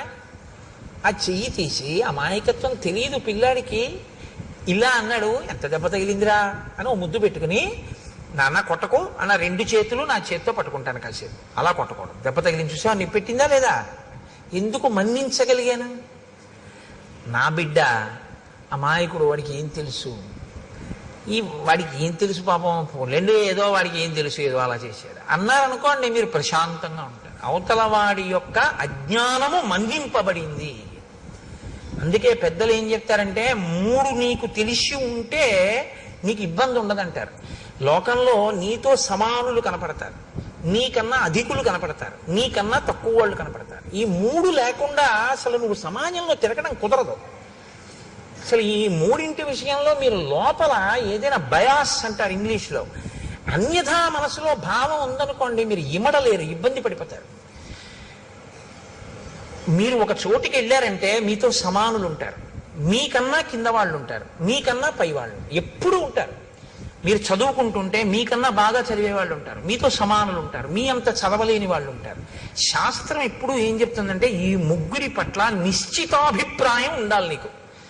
నీతో సమానులు గౌరవం, నీతో సమానులైనటువంటి వారి యందు ఆదరం ఉండాలి, ప్రేమ, కలిసి తిరిగేటటువంటి సుహృత్ సంబంధం ఉండాలి. నీకన్నా ఉన్నతులు గౌరవం ఉండాలి. మహానుభావుడు ఎంత సాధన చేశాడో, నాకన్నా అంత పైమెట్టు మీద నించున్నాడు, ఆయన్ని మనం చూసి నమస్కారం చేసి ఆయనలా మనం కూడా అవ్వాలని నువ్వు గౌరవించగలగాలి. నీకన్నా తక్కువ వాడు ఈశ్వరానుగ్రహంతో ఆయన వృద్ధిలోకి రావాలో కానుకున్నాడు, పాపం అంతగా తెలుసుకున్నవాడు కాడు, ఆయన వృద్ధిలోకి రావాలన్నారు. ఇప్పుడు మీరు గుర్తుపెట్టుకోండి, మీరు ఎవరితో సమన్వయం అవుతున్నారో ఆ 3 మెట్ల మీద ఉన్నవాళ్ళు కూడా సంతోషంగా ఉంటారు. మీకన్నా పైమెట్టు మీద ఉన్నవాడిని చూసి మీరు భరించలేకపోయారనుకోండి, ఎంత మంచిలోనూ అవగుణాన్ని తీస్తారు. ఇది లోకం యొక్క పోకడక్కడే వస్తుంది. ఆయన యందు ఉండదు, నీలో ఉంది ఆ భావన. ఆయన ఉన్నతిని నువ్వు తట్టుకోలేవు, అందుకని మాట్లాడతారు తప్పుగా. నీతో సమానుడు, ఏంటి నాకన్నా గొప్ప అంటాడు, నీకన్నా తక్కువ నైత్య భావన, వాడికి ఏం తెలుసండి అంటాడు. ఇప్పుడు వాళ్ళకేం అవ్వదు, వాళ్ళు అలాగే ఉంటారు.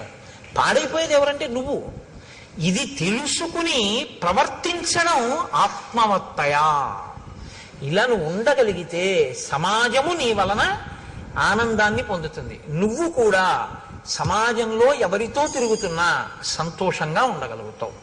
ఇప్పుడు మీరు చెప్పండి, రాముడు సమాజంలో ఈ 3 రకాలుగా ఉన్న వాళ్ళతోటి తిరిగాడని గుర్తు, అందరితోటి ఆయన సమన్వయం అయ్యాడు, కానీ అందరూ రాముడి పట్ల సంతోషంతో ఉన్నారు. ఎందుకని? ఇలా ఉండబట్టి. పెద్ద దోషం ఎక్కడొస్తుందంటే, ఇది నేర్చుకోవాలి.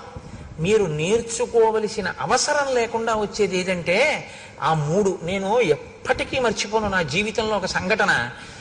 నేను విశాఖపట్నంలో ఉద్యోగం చేసే రోజుల్లో మా పక్క వాటాల్లో ఒక 5 ఏళ్ల పిల్ల ఉండేది, జ్యోత్స్న అని. అది పాలు తాగుతోంది. పాలు తాగుతూ వేడిగా ఉన్నాయని అక్కడ పెట్టి ఏదో అటు ఇటు తిరగబోయింది, దాని కాలు తగిలి ఆ గ్లాస్ పడిపోయింది, ఆ పాలు ఒలికిపోయాయి. నేను అక్కడే ఉన్నాను. వాళ్ళ అమ్మగారు వచ్చారు, వచ్చి అదేంటే పాలు అలా పంపించావు అన్నారు. అంటే నేను అన్నాను, లేదంటే పాపం చూసుకోలేదు, పాలు పడిపోయాను. ఆ పిల్లంది వెంటనే, కాదు పాలు పడిపోలేదు, నేనే తంతే పడిపోయాను. నేను అలా ఉండిపోయాను. అబద్ధానికి అలవాటు పడిపోయింది నా సంస్కారం. పాలు పడిపోతాయా? పాలు ఎందుకు పడిపోతాయి? నేను పాలు పడిపోయామ్మా అన్నాను. ఆ అమ్మాయి అంది, పాలు పడిపోలేదు, నేను తంతే పడిపోయాను. అంటే పసిపిల్ల కదండి. మీకు ఎందుకు విఘ్నేశ్వరుడు పసివాడో చెప్పాను చూశారు. పిల్లకి అలా చెప్పడం ఇష్టం లేదు, అది అబద్ధం కదా. పాలు పడిపోవడం ఏంటి? నేను తంతే పడిపోయా. పాలు పడిపోయా అంటాడు ఏంటైనా? పాలు పడిపోలేదు, నేను తంతే పడిపోయామ్మా అంది. నేను నిజంగా మీరు చెప్తే నమ్మరు, ఆశ్చర్యపోయాను. చదువుకున్నాం సంస్కారవంతులం అయ్యామని మనకి జీర్ణమైంది. ఇది ఒక పసిపిల్లకి ఇంకా ఈ సంస్కారం అంటక ఉండిపోయిన సత్యగుణం, అది ఎంత తేడారా అనిపించింది నాకు. కాబట్టి కదంచిదుపకారీణ కృతేనైకేన తుష్యతి నస్మరత్యపకారాణం శతమప్యాత్మవత్తయ. బుద్ధిమాన్ మధురాభాషీ పూర్వభాషీ ప్రియం వద వీర్యవాన్న చ వీర్యేణ మహతా స్వేన విస్మిత. ఆయన బుద్ధిమాన్, చాలా బుద్ధి కలిగినటువంటి వాడు. మధురాభాషి, మాట్లాడేటప్పుడు చాలా మధురంగా మాట్లాడతాడు. అందుకని వినబుద్ధి వేస్తుంది. రాముడు మాట్లాడుతుంటే వినాలనిపిస్తుంది, మాటలు తీయగా ఉంటాయి. పూర్వభాషి, ఇది మీరు గమనించారో లేదో, లోకంలో ఇది ఒక పెద్ద సమస్య. నన్ను ఆయన ఎరా నేను నీకెందుకు కనపడతానంటాడు. తాతగారు ఏమి ఉరే ఎలా ఉన్నావు అనొచ్చు కదా, అండవు. ఇందాక నుంచి చూస్తున్నాను రా, నువ్వు నన్ను పలకరిస్తావేమో అని, నేను ఎందుకు కనపడతాను నీకు అంటాడు. అదేంటి తాతగా నేను చూడలేదు, అదేలే అంటాడు. ఎందుకు ఆ మాట? ఎలా మనవడా ఎలా ఉన్నావు అని ఈయన అనకూడదా ముందు? అంటే నేను తాతని, నేను పెద్దవాడిని, ఈ మధ్యనే వీడికి ఉద్యోగం వచ్చింది, వీడు నన్ను పలకరించట్లేదు, వీడికి అతిశయం ఎక్కువైపోయింది, ఇది నీ మనసులో భావన. పాప ఆ పిల్లడు చూడలేదు. రాముడుట అది కాదుట, పూర్వభాషి. ముందు రాముడు మాట్లాడతాట. రాముణ్ణి ఎవరైనా పలకరించారనుకోండి చిన్నపుచ్చుకుంటాట. అయ్యో అదే నేను మాట్లాడలేదు, పాపం వాళ్లే వచ్చి పలకరించారు ఏమిటని. నువ్వు అందరినీ రాముడే ఏమో బాగున్నారా, ఏమండి అయ్యా బాగున్నారా అని రాముడే పలకరిస్తాట. పూర్వభాషి అంటే ఇంకోళ్ళు నన్ను పలకరించడం, నేను వాళ్ళని పలకరించాలి కదా ప్రేమగా అని చిరునవ్వుతో పలకరిస్తాట. హృదయ సంస్కారం అది. కాబట్టి పూర్వభాషి. అటువంటి రాముడు ప్రియం వద వీర్యవాన్న చ వీర్యేణ మహతా స్వేన విస్మిత. ఆయన అంత పరాక్రమం ఉండి కూడా, అటువంటి వీర్యవాన్ అయ్యుండి కూడా నేను వీర్యవంతుణ్ణి అని ఎన్నడూ కూడా అతిశయంతో అహంకారంతో ఉన్నవాడు కాడు.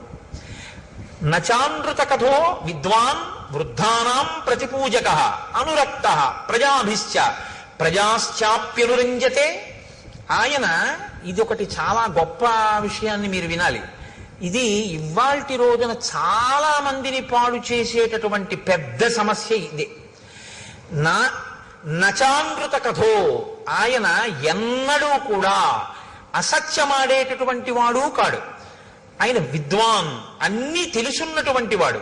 వృద్ధానాం ప్రతిపూజక, ఆయన వృద్ధులైనటువంటి వాళ్ళని, జ్ఞానమున్న వాళ్ళని పూజించేటటువంటి లక్షణం ఉన్నవాడు.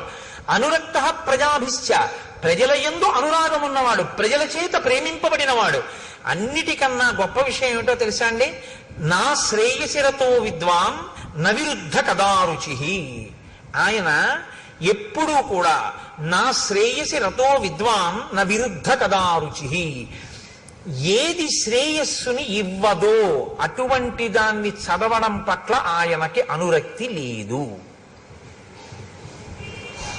ఇవాళ నాకు తెలిసి ఏమంటే ఏదో రామాయణం చెప్పాం, భాగవతం చెప్పామని చాలా మంది మాట్లాడుతుంటారు వచ్చి, లేకపోతే ఫోన్ చేస్తూ ఉంటారు. నాకు రామాయణంలో ఈ మాట ఎంత గొప్ప రచన చేశారా మహర్షి అనిపిస్తుంది. ప్రింటింగ్ ప్రెస్లు వచ్చేసాయి.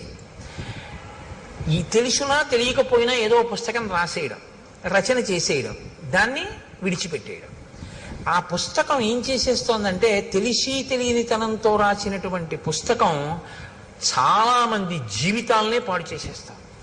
తెలిసి తెలియనటువంటి విషయంతో ఉన్నటువంటి పుస్తకాలు, కల్పిత కథలన్నీ కూడా ఏం చేస్తాయంటే మనసుకి ఉద్రేకాన్ని కల్పించేవై ఉంటాయి.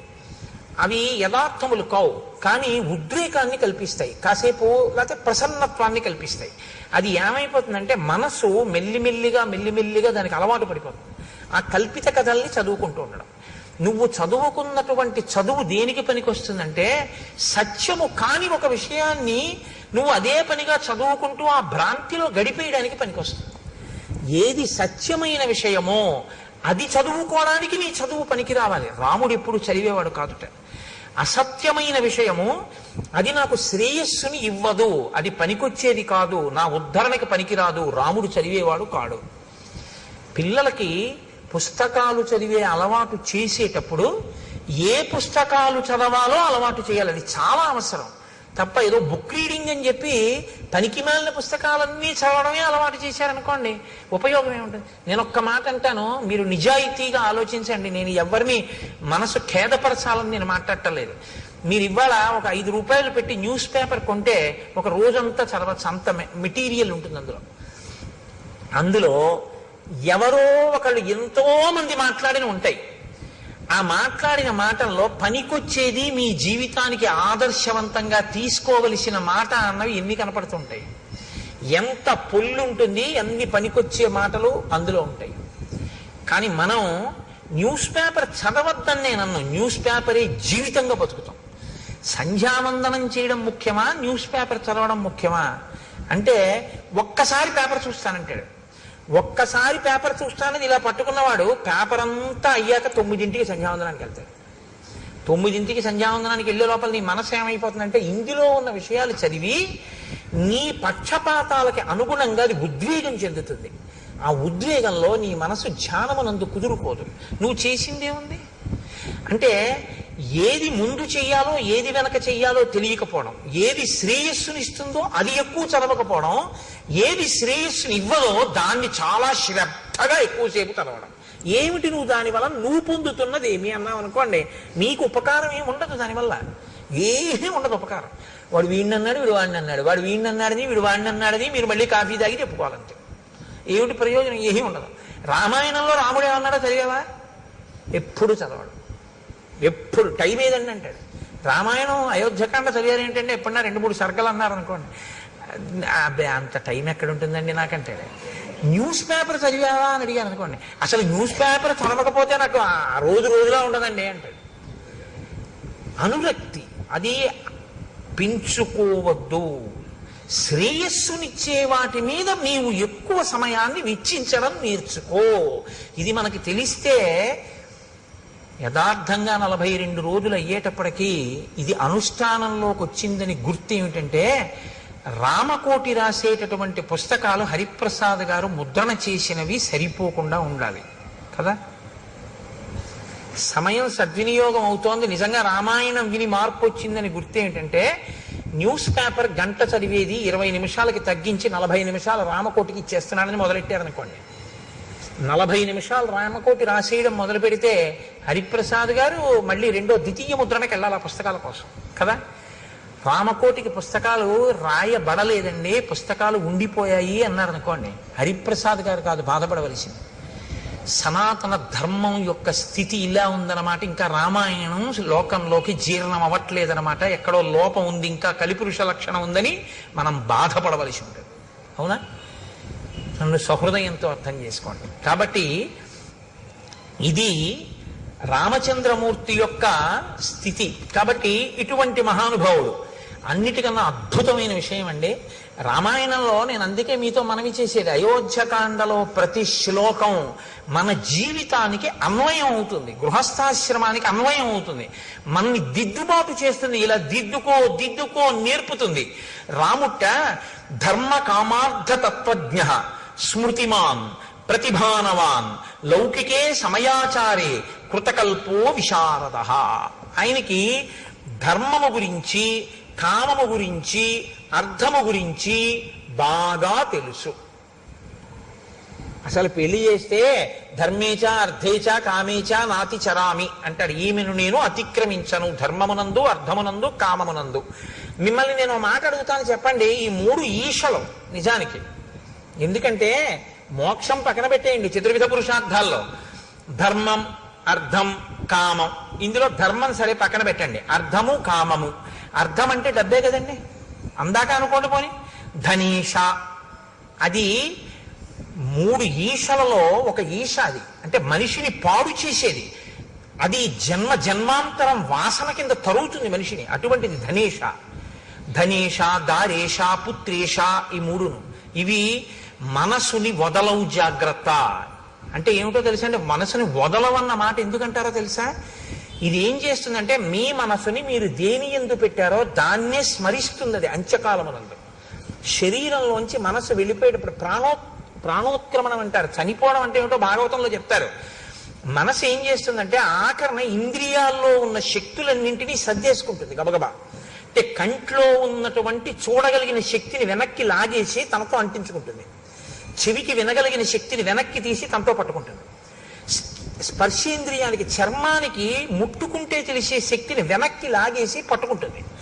పట్టుకుని ఇప్పుడు ఈ మనసు ఏం చేస్తుందంటే ప్రాణోత్క్రమణంతో, అంటే ప్రాణము ఆఖరి శ్వాస ఎట్నుంచి నిర్గమించిందో, ఏ కన్నంలోంచి బయటికి వెళ్ళిపోయిందో అట్నుంచి బయటికి పారిపోతుంది. అది కూడా వెళ్ళిపోయి ఇదే మనస్సు మీరు చిట్ట చివర దేన్ని స్మరించారో అది తీర్పు. పరమేశ్వరుడికి పునర్జన్మ యందు అధికారము లేదు.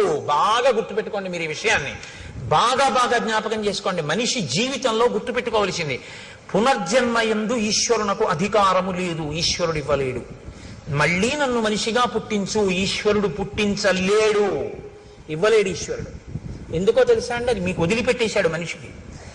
నీ పునర్జన్మ నీ చేతిలోనే ఉంచాను.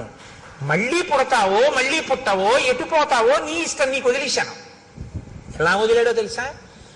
మనసుకి స్మరణ ఉంటుంది, అందుకే స్మరహ అంటారు. ఎప్పుడు తలుచుకుంటుంది. దేన్ని తలుచుకోవడానికి అది అలవాటు పడిపోయిందో అది ఊపిరి మీద ఆధారపడుతుంది. ఆఖరినది దేన్ని స్మరించిందో దాన్ని బట్టి పునర్జన్మిస్తాడు ఆయన. నా మనసు ఎప్పుడూ డబ్బుని స్మరించింది అనుకోండి, అర్ధేశ హీనోపాధుల్లోకి వెళ్ళిపోతాడు. తేళ్లు, జర్రిలు, పాములు ఇలాంటి వాటిలో పెడతాడు. దారేష భార్య ఎందుండిపోయింది అనుకోండి, అప్పుడు మళ్ళీ ఆ కాముకత్వం చేతనో ఆమె ఎందుండేటటువంటి ప్రీతి పెరిగిపోవడమో ఏదో జరిగింది అనుకోండి, ఆ భార్య అదే పనిగా స్మరణలోకి వచ్చేసి అదే స్మరణతో విడిచిపెట్టాడు అనుకోండి, ఎక్కడో మళ్ళీ హీనోపాధుల్లోకి వెళ్ళిపోతాడు. ఏ కుక్కో పిల్లో ఏదో వెన్నుపాము అడ్డంగా ఉండేటటువంటి జన్మలోకి వెళ్ళిపోతాడు. ఇలా నిలువుగా తిరగదిగా, మనిషికే అడ్డంగా పుట్టి నిలువుగా తిరుగుతుంది, మిగిలిన వాటికి అడ్డంగా పుట్టి అడ్డంగానే ఉంటుంది. అలాగే పెడతాడు. ఇప్పుడు స్మరణం ఈశ్వరుడు చూస్తాడు.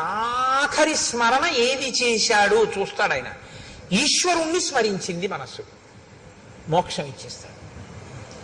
ఈశ్వరుణ్ణి స్మరించడం అంటే ఆఖరణ స్మరిస్తానండి, ఇప్పుడు ఎందుకు ఇవన్నీ అన్నారు.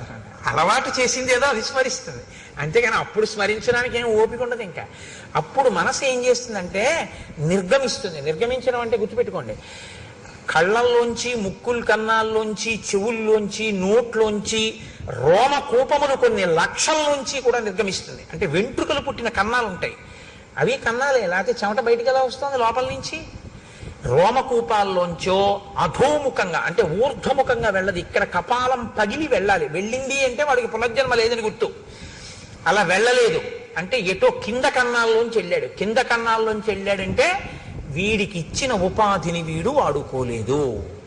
దీంతో ఏది చేరాలో అందుకు వాడు ఉపయోగించలేదు కాబట్టి అయిన వాళ్ళందరూ ఏం చేస్తారో తెలుసా అండి? దిక్కుమాలాడు, వీడి బతుకు ఏమిటో తెలుసా? అన్నీ తెలుసున్న వాడికి అమావాస్య మరణం, ఏమీ తెలియని వాడికి ఏకాదశి మరణం అని అందుకే వచ్చింది సామెత. వీడి పుర్రె పగల్లా ప్రాణం పోయినప్పుడు, కాబట్టి వీడి పుర్రె పగిలిపోయే వరకు కాల్చేస్తాం. టప్ అని చప్పుడు వస్తుంది, కపాల మోక్షం అయిందన్నప్పుడు వెళ్తారు. నువ్వు ఎలాగో పగలగొట్టుకోలేదు, మేమే పగలగొట్టాం పో. ఈ స్థితిని నువ్వు పొందకుండా ఉండాలంటే నీ మనస్సుని సాధన చేత తిప్పాలి. సమస్త కర్మల యొక్క అంతిమ ప్రయోజనం మనసుని శుద్ధి చెయ్యడమే. మనసు సంస్కరించబడకపోతే అర్ధేశ, కామేశ, అర్ధేశ, పుత్రేశ, తర్వాత భార్యేశ ఇలా ఉండిపోయింది అనుకోండి, ఈ ఈశలు పునర్జన్మకి కారణం అవుతాయి. ఇది మనం ఒప్పుకుంటాం కాబట్టే బొట్టు పెట్టుకుంటాం. సనాతన ధర్మం అంటే ఉపన్యాసాలు చెప్పడం కాదు, సనాతన ధర్మం అంటే బొట్టెట్టుకోవడం. బొట్టు పెట్టుకున్నాడంటే గుర్తు ఏమిటంటే పునర్జన్మను ఒప్పుకున్నాడని గుర్తు. బొట్టు పెట్టుకోలేదంటే వాడికి పునర్జన్మ సిద్ధాంతం మీద నమ్మకం లేదని గుర్తు. వాడు వేద ప్రమాణాన్ని ఒప్పుకోలేదని వాడు బొట్టు పెట్టుకోరు. మనం బొట్టు ఎందుకు పెట్టుకుంటామంటే మేము పునర్జన్మ సిద్ధాంతాన్ని, కర్మ సిద్ధాంతాన్ని మేము అంగీకరిస్తున్నాం. ఇది బొట్టు పెట్టుకోవడంలో సూచిస్తుంది. అందుకని బొట్టు పెట్టుకుంటారు. సనాతన ధర్మంలో బొట్టు లేకుండా బయటికి రారు ఎవరు. కనుక రాముడి విషయంలో ఏమైందంటే 3 బాగా అర్థం చేసుకున్నాడు అంటున్నారు మహర్షి. బాగా అర్థం చేసుకోవడం అంటే ఏమిటండి? అంటే ఏమి లేదు, మీరు బాగా అర్థం చేసుకోవడం అంటే ఈ కామాన్ని పట్టుకెళ్ళి ధర్మంతో ముడేసేయి, అర్థాన్ని పట్టుకెళ్ళి ధర్మంతో ముడేసేయి. అర్థము కామము అనే రెండు పరిగెత్తిపోయి పక్కన నీవి కాని పొలాల్లో పడి మేసే అలవాటు ఉన్నటువంటి ఇది మన దున్నపోతులు అంటారే, అటువంటి స్థితి కలిగినటువంటివి. ఎందుకంటే తమతంబొప్ప పరాంగనాజనుల పరద్రవ్యంబులన్ ఉచ్చిలింగ మహోద్యోగము చేయునెమ్మనము దానిం బట్టి వైరాగ్య పాశంబులన్ కట్టి బిగించి నీ చరణ స్తంభమునైన్ కట్టి వేయిచి ముదంబెన్నడు కలగజేయతడబో శ్రీకాళహస్తీశ్వర అంటాడు ధూర్జటి. అర్థము కామము రెండింటికి ధర్మం అనేటటువంటి ఇనప ఇబ్బందే. ధర్మబద్ధము కాని కోరిక పుట్టేటట్లు చెయ్యగలిగినవి నువ్వు చూడటం మొదలు పెట్టావా ప్రమాదమే. నీకు శ్రేయస్సుని ఇవ్వనిది చదువుతున్నావు, నీకు శ్రేయస్సుని ఇవ్వనిది నువ్వు చూస్తున్నావు. ఇప్పుడు అటువంటివి చూసి అటువంటివి విని నువ్వు ప్రమాదం చేయాలంటే నేను ఎన్ని ముక్కలు చేయాలి? ఎన్నమ్మా? 4 ముక్కలు. ఒక్కొక్క ముక్క ఎన్ని అడుగులు ఉండాలి? 2 అడుగులు. 4 రెళ్ళు 8 కదా. ఇప్పుడు 8 అడుగుల కర్ర నాకు ఇచ్చారు మీరు. ఆ కర్ర తీసుకొచ్చి అక్కడ పెట్టి 2 అడుగులు చూసి అక్కడికి కత్తి పెట్టి నరికాను, ఓ ముక్క వచ్చేసింది. ఇప్పుడు మళ్ళీ 6 అడుగుల ముక్క ఉందిగా, మళ్ళీ ఇలా పెట్టి మళ్ళీ ఇంకో 2 అడుగుల ముక్క నరికాను, ఇంకో 2 అడుగుల ముక్క వచ్చింది. ఇంకెన్ని ముక్కలు మిగిలాయి? ఇంకెంత ముక్క మిగిలింది? 4 అడుగుల ముక్క. ఇప్పుడు 4 అడుగుల ముక్క అక్కడ పెట్టి 2 అడుగుల దగ్గర మళ్ళీ నరికాను. ఎన్ని ముక్కలు వచ్చాయి? 2 అడుగుల ముక్కలు 2 వచ్చాయి. 8 అడుగుల ముక్కని 2 అడుగుల సమాన భాగములు 4 చేయడానికి ఎన్ని మాటలు నరికాను? 3 మాటలే. 3 మాటలు నరికితే 4వ ముక్క వచ్చేసిందా లేదా? 2 అడుగుల ముక్క. ధర్మబద్ధమైన అర్థము, ధర్మబద్ధమైన కామము మోక్షాన్ని ఇచ్చేస్తాయి తప్ప మోక్షమును సాధించడం అని ఇంకా వేరే ఏం ఉండదు. మోక్షము అంటే ధర్మబద్ధమైన అర్ధకామములను తెలిసి ఉండుట, అలా జీవించుట, అదే మోక్షమునకు హేతు. ఇది రాముడికి తెలుసు. కాబట్టి ఇప్పుడు ఏది ప్రధానంగా తెలిసి ఉండాలంటే ధర్మం తెలిసి ఉండాలి. తెలిసి ఉంటే ధర్మానికి అర్ధకామమును ముడివేయాలి. రాముడు ఎలా వేశాడో నువ్వు చూస్తే నువ్వు అలా వేయాలి. కాబట్టి అయోధ్యకాండ అంత గొప్పది. కాబట్టి అయోధ్యకాండ అంటే గృహస్థాశ్రమానికి పనికొచ్చేటటువంటి ఎన్ని విషయాల్లో ఆవిష్కరిస్తుందండి. అలా మీరు ఏ శ్లోకం పట్టుకున్నా అంతే, అందులోంచి ఎన్ని రహస్యాలు చెప్తున్నా. వేదోప బ్రహ్మణం అది. ఏ శ్లోకాన్ని మీరు చదవండి, అందులోంచి మీరు ఒక కొత్త విషయాన్ని తెలుసుకుంటుంటారు. ఓ ఇదేనమాట విషయం, నేను ఇలా దిద్దుకోవాలన్నమాట అని తెలుస్తూ ఉంటుంది.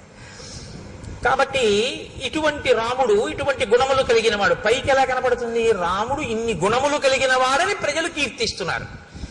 ఇప్పుడు దశరథ మహారాజు గారు అనుకున్నారట, అధరాజ్ఞో బభూవైవం వృద్ధస్య చిరజీవిన ప్రీతిరేషా కథం రామో రాజా రాజస్యాన్మయి జీవతి.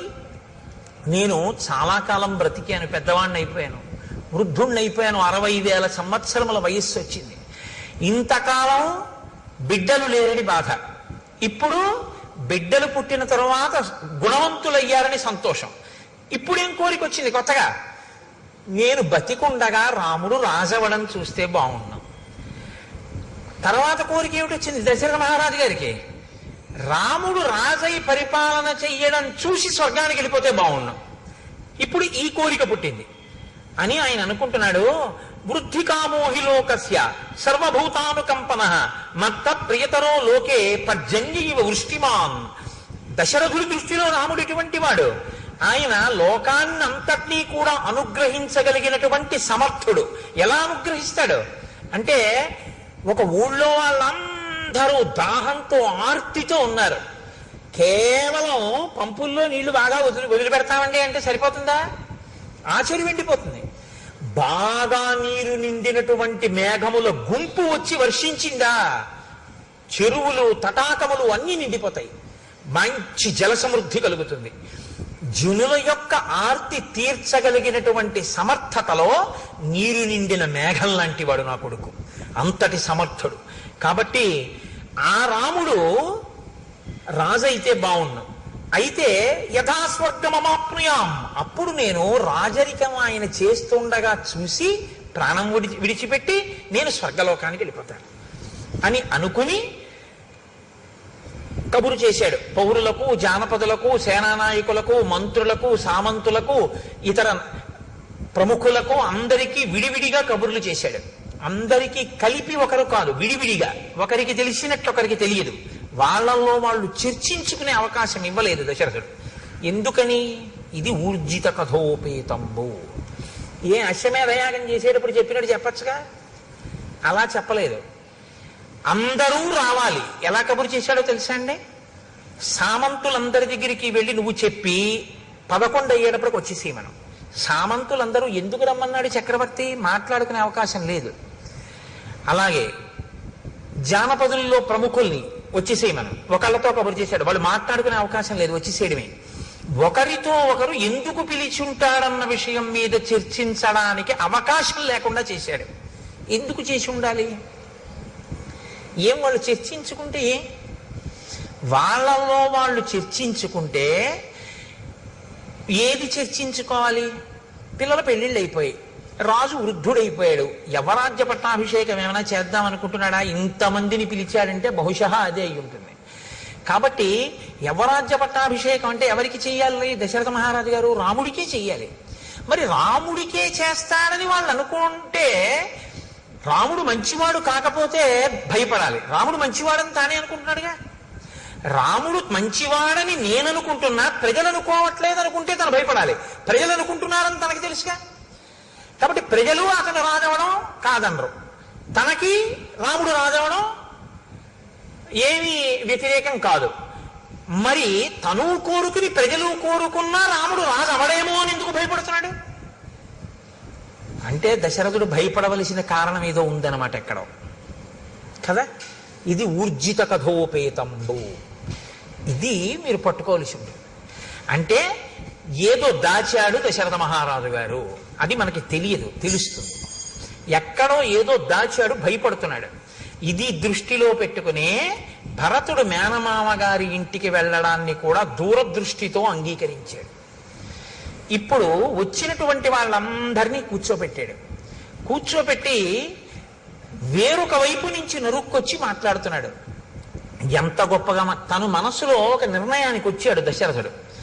తను నిర్ణయానికి రావడానికి కారణం ఆ నిర్ణయం చెయ్యవలసిన పరిస్థితి కాదు, ఆ నిర్ణయం తను బతికుండగా చేసి అమలు చెయ్యగలను చెయ్యలేను అన్న భయం చేత చేస్తున్నాడు. ఇది భయం అన్నది ఉంది అంటే దాని వెనక ఏదో చెయ్యకూడనిది ఒకటి చేసేసినటువంటి విషయం ఉంది. చెయ్యకూడనిది ఏదో ఒకటి ఇంతకుముందు చేసినది ఇప్పుడు చెయ్యవలసినటువంటి ధర్మానికి అడ్డుగా వస్తోంది. ఇప్పుడు ఈ అడ్డుగా వస్తున్నది 10 మందికి చెప్పలేనిది.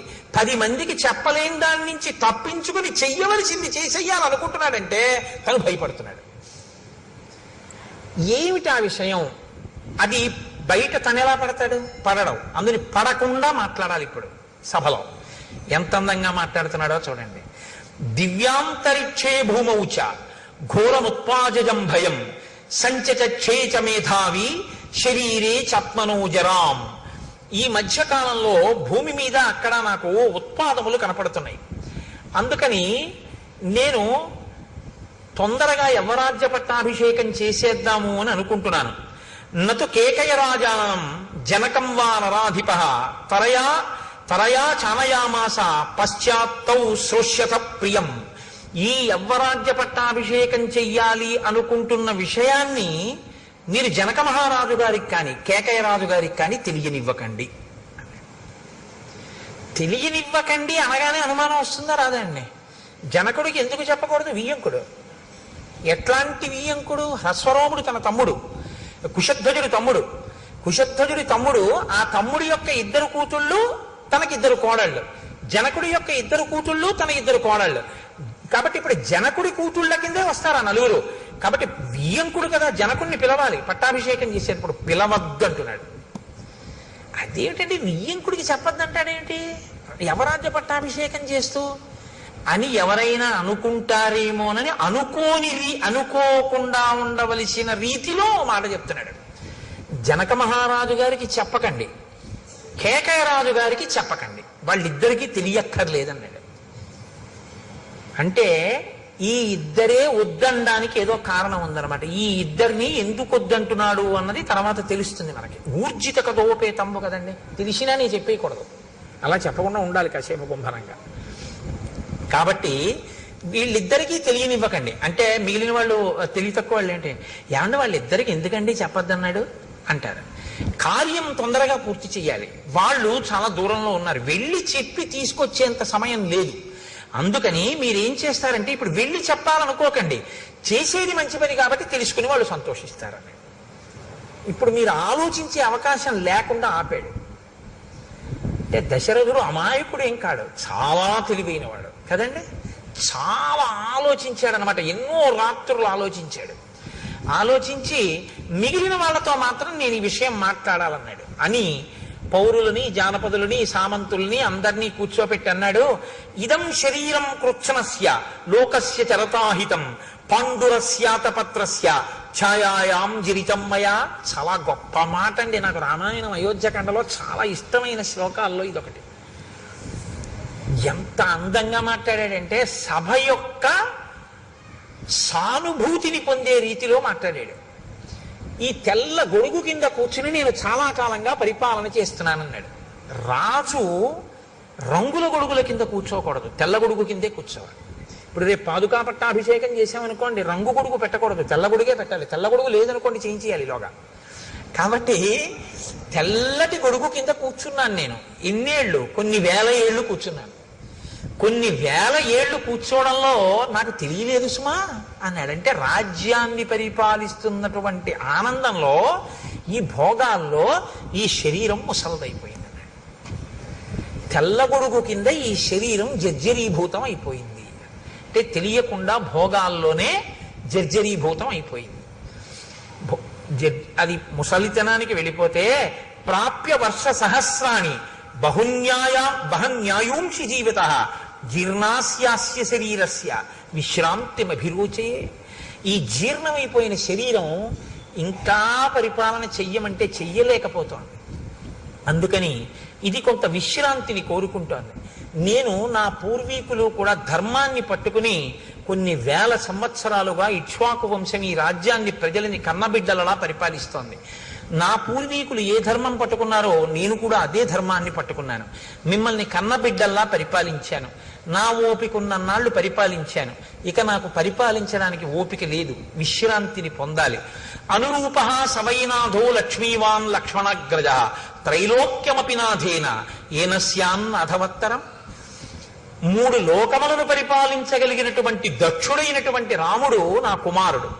కాబట్టి ప్రజలకు హితకరమైనటువంటి రీతిలో పరిపాలన చెయ్యగలిగిన వాడు. కాబట్టి రాముడికి యవ్వరాజ్య పట్టాభిషేకం చెయ్యాలనుకుంటున్నాను. ఎవరో ఒక్కడే ఆలోచించి తీసుకున్నటువంటి నిర్ణయం అంత గొప్పగా ఉండదు. తటస్థులై అంటే అటు ఇటు చెందని వారైనటువంటి వారు ఆలోచించి చెప్పినటువంటి నిర్ణయంలో పక్షపాతం ఉండదు. కాబట్టి మీరు బాగా ఆలోచించి చెప్పండి, మీరు ఎలా చెప్తే నేను అలా చేస్తాను, ఇవ్వనా రాముడికి రాజ్యాన్ని అన్నాడు. అంటే సభంతా ఒక్కసారంది. అనేక వర్ష సహస్రో వృద్ధస్త్వమసి పార్థివ సరామం యువరాజానం అభిషించస్వ పార్థివం ఇచ్ఛామోహి మహాబాహుం రఘువీరం మహాబలం గజేన మహతాయాంతం రామం ఛత్రవృతాననం. రాజా, నువ్వు కొన్ని వేల సంవత్సరములు పరిపాలించావు, బడలిపోయావు. మాకు కోరికగా ఉంది, ఎప్పుడెప్పుడు రాముడు రాజవుతాడా, ఎప్పుడెప్పుడు అంబారీ ఏనుగు మీద వెడతాడా, ఎప్పుడెప్పుడు తెల్లగొడుగు కింద కూర్చుని యువరాజుగా వెడతాడా, ఎప్పుడు చూస్తామా. వీళ్ళప్పుడే కళని ఇంకొంచెం ముందుకు తీసుకెళ్ళిపోయారు. మాకు అలా ఉందని చూడాలనుంది అన్నారు. దశరథుడి ప్రజ్ఞ ఎక్కడుందో తెలుసా అండి? ఇప్పుడు సభ చేత ఆమోద ముద్ర వేయిస్తున్నాడు. ప్రజలందరూ కోరుకున్నారా రాముడు రాజు కావాలని అన్న విషయాన్ని తీసుకొస్తున్నాడు అనమాట ప్రస్తావనలోకి. నా నిర్ణయం కాదు, ప్రజలందరూ కోరుకున్నారంటున్నారంటే ఏదో భయం ఉంది. తనే నిర్ణయం చేశానని చెప్పడానికి భయపడుతున్నాడు. అధికారం తనకున్న, రాముడిని రాజు చేయడానికి తనకు అధికారం ఉంది, పెద్ద కొడుకుని చేసేయచ్చు. కానీ నేనే చేశానండి పెద్ద కొడుకుని రాజుని అంటే ఎలా చేస్తావయ్యా అనేవాడు ఎవడో ఉన్నాడనమాట. ఎలా చేస్తావయ్యా అనేవాడు ఉన్నాడంటే అలా అనడానికి అవకాశం తను ఇచ్చాడనమాట ఎవరికో. అలా అనేవాడు ఎవడైనా ఉన్నవాడు వచ్చి అలా అంటాడేమోనన్న భయంతో రాజన్నవాడు ప్రజలు మెచ్చుకున్నవాడై ఉండాలి. ప్రజలందరూ కోరుకున్నారు, రాముడికి రాజ్యం ఇచ్చాను అనిపించడానికి సభ చేత ఆమోదముద్ర వేయిస్తున్నాడు. ఎంత తెలివిగా వేయించాడో తెలుసా అండి? శృత్యైవ వచనం యన్మే రాఘవం పతిమిచ్చద రాజాన సంశయోయం వే కిమిదం మృతతత్వతః కథం ను మయి ధర్మేణ పృథివీం అనుశాసతి భవంతో ద్రష్టుమిచ్చంతి యువరాజం మమాత్మజం. మీరు నిజంగా చెప్పండి, నేను ఇన్ని వేల సంవత్సరములు ధర్మంగా పరిపాలించాను కదా రాజా, ఇప్పుడు మీరేమి ముసిరివారైపోడండి, చక్కగా ఓపికగా ఉన్నారు కదా, పరిపాలిస్తున్నారు కదా, మీరే ఉండండి. ఇప్పుడు ఇందులో అమంగళకరంగా ఏదో కొత్తగా యువరాజ్య పట్టాభిషేకం ఏంటి అలా ఉండండి, హాయిగా మీరే చేయండి అన్నం మానేసి రాముణ్ణే తీసుకొచ్చేయండి పెట్టేయండి అంటున్నారు కదా. ఒరే, మీకు నా పాలనలో లోపం కనపడిందా? రాముడిలో నాకన్నా గుణాలు కనపడ్డాయా? ఏవి చెప్పండి అన్నాడు. అంటే ప్రజలు ఎంతగా కోరుకున్నారో చెప్పించాలనుకున్నాడు. వాళ్ళన్నారు, బహవో నృప కళ్యాణ గుణాః పుత్రస్య సంతితే. నాయనా మహానుభావ, ఏం చెప్పమంటావు? నీ కొడుకుకి ఎన్ని కళ్యాణ గుణాలున్నాయో! ధర్మజ్ఞ, సత్యసంధశ్చ, శీలవాననసూయకః, క్షాంతః, శాంతయిత, శ్లేక్షణః, కృతజ్ఞో, విజితేంద్రియః. రాజు అయినటువంటి వాడు మృదు స్వభావి అయి ఉండాలి. తీవ్రమైన శిక్షలు, వ్యగ్రతతో కూడిన బుద్ధి ఉన్నవాడు కాకూడదు. ప్రజలు ఎలా కోరుకుంటారో ఆ మాటలు ప్రజలు అన్నారంటే రాముడు అటువంటి వాడు కాబట్టి అంటారు. ఎందుకు? ధర్మజ్ఞ, ఆయనకి ధర్మం తెలుసు. సత్యసంధశ్చ, మాట తప్పడం, అబద్ధం ఆడడం. శీలవాన్ అనసూయక, మంచి స్వభావం ఉన్నవాడు, ఎవ్వరి యందు అసూయ లేనివాడు. క్షాంత, ఓర్పు ఉన్నవాడు. శాంతయిత, ఆయన మాట్లాడేటప్పుడు కుపితులను, చాలా బాధతో ఉన్న వాళ్ళని, ఇబ్బందుల్లో ఉన్న వాళ్ళని ఓదార్పుగా మాట్లాడతాడు తప్ప అవతలవాడు కష్టంలో ఉన్నాడు కదా అని మరింత ఏడిచేలా మాట్లాడడం ఆయనకి రాదు. కాబట్టి సాంత్వయిత, శ్లేక్షణ, అత్యంత మృదువైనటువంటి స్వభావం ఉన్నవాడు. కృతజ్ఞో, చేసిన ఉపకారాన్ని మరిచిపోనివాడు. విజితేంద్రియ, ఇంద్రియములను గెలిచినటువంటి వాడు. ప్రియవాదీచ భూతానాం సత్యవాదీచ రాఘవ, బహుశ్రుతానాం వృద్ధానాం బ్రాహ్మణానాం ఉపాసిత. బాగా చదువుకున్నటువంటి వృద్ధుల్ని, బ్రాహ్మణుల్ని ఉపాసించేటటువంటి లక్షణము కలిగినటువంటి వాడు. ప్రియవాది, చాలా ప్రియముగా మాట్లాడేవాడు. అన్ని భూతముల పట్ల గౌరవం కలిగినటువంటి వాడు. సత్యవాది అయిన వాడు. అటువంటి వాడు రాజు కావాలని మేము కోరుకోమా? వ్యసనేషు మనుష్యానాం భృశం భవతి దుఃఖితః, ఉత్సవేషు సర్వేషు పితేవ పరితుష్యతి. చాలా చమత్కారమైనటువంటి మాట అన్నారు వాళ్ళు. వ్యసనేషు మనుష్యానాం భృశం భవతి దుఃఖితః. ప్రజలు కష్టంలో ఉన్నప్పుడు తెలుసుకుని వాళ్ళు కష్టపడ్డారని బాధపడుతూనే ఉంటాడు రాముడు. ప్రజల్ని సుఖపెట్టడంలో తండ్రిలా సుఖపెడతాడు. ఏమిటి మాట అంటే, రాముడు పరిపాలన చెయ్యడం అంటే ఎలా ఉంటుందంటేట, ప్రజలకు ఒక కష్టం వచ్చింది అనుకోండి, ఆ కష్టం తీరిపోయిన తర్వాత రాముడు మాత్రం, ప్రజలు ఆ కష్టం మర్చిపోయారు, రాముడు మర్చిపోతాడు.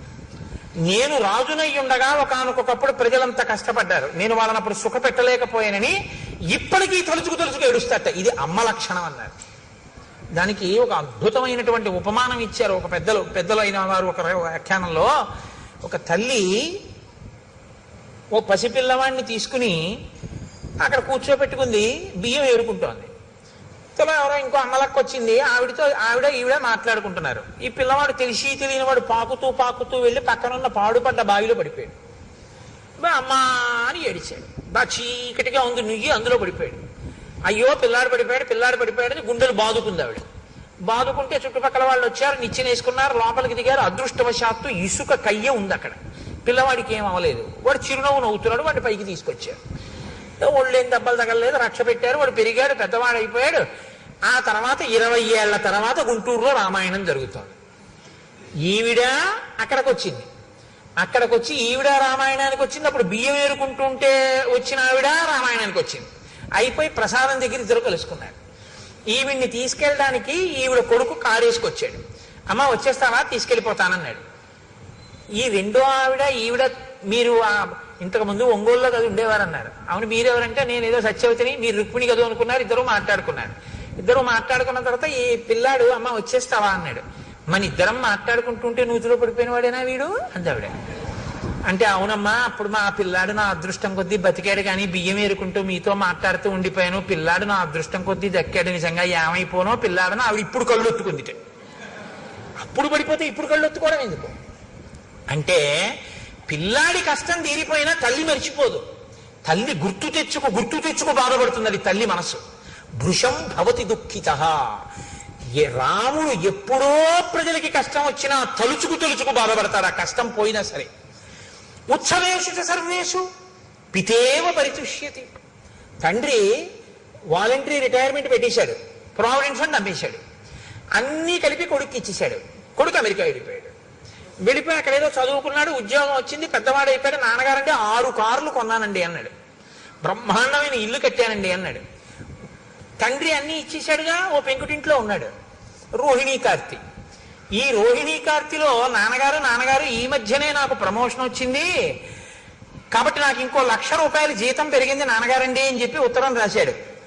ఈ పిచ్చి అయిన టైఫాయిడ్ వస్తే ఒరే ఒక్కసారి రారా అంటే, నాన్నగారండి ఇప్పుడే ప్రమోషన్ వచ్చింది నేను రాకూడదు, ఒక్క 4-5 రోజులు చూసి తగ్గకపోతే ఫోన్ చేయండి అన్నాడు వాడు. ఏదో తగ్గిపోయింది, ముసలాయన ఇంటికి వచ్చేసాడు.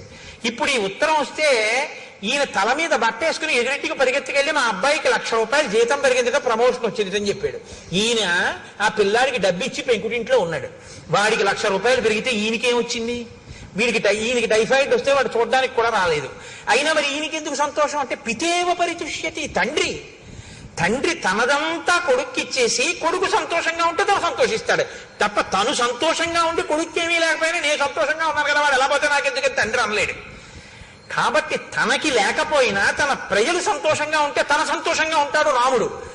మాకు కష్టం వస్తే కష్టం తీరిపోయి మేము సంతోషంలో ఉన్నా మాకెప్పుడో కష్టం వచ్చిందని ఎప్పుడూ బాధపడతాడు రాముడు. ఇంకింతకన్నా రాజు కావడానికి అర్హత ఏంటయ్యా? అందుకు ఇచ్చేసేయి, అవరాజ్య పట్టాభిషేకం చేసేయి రాముడికి, మేము సంతోషిస్తామన్నారు ప్రజలు. చాలా బాగుందన్నాడు, పొంగిపోయాడు. ఇటువంటి రాముడికి ఎందుకు పట్టాభిషేకం చేయాలని మేము అంటున్నామో తెలుసా? వాళ్ళు ఇంకొక బలమైన కారణం చూపించారు. స్త్రియో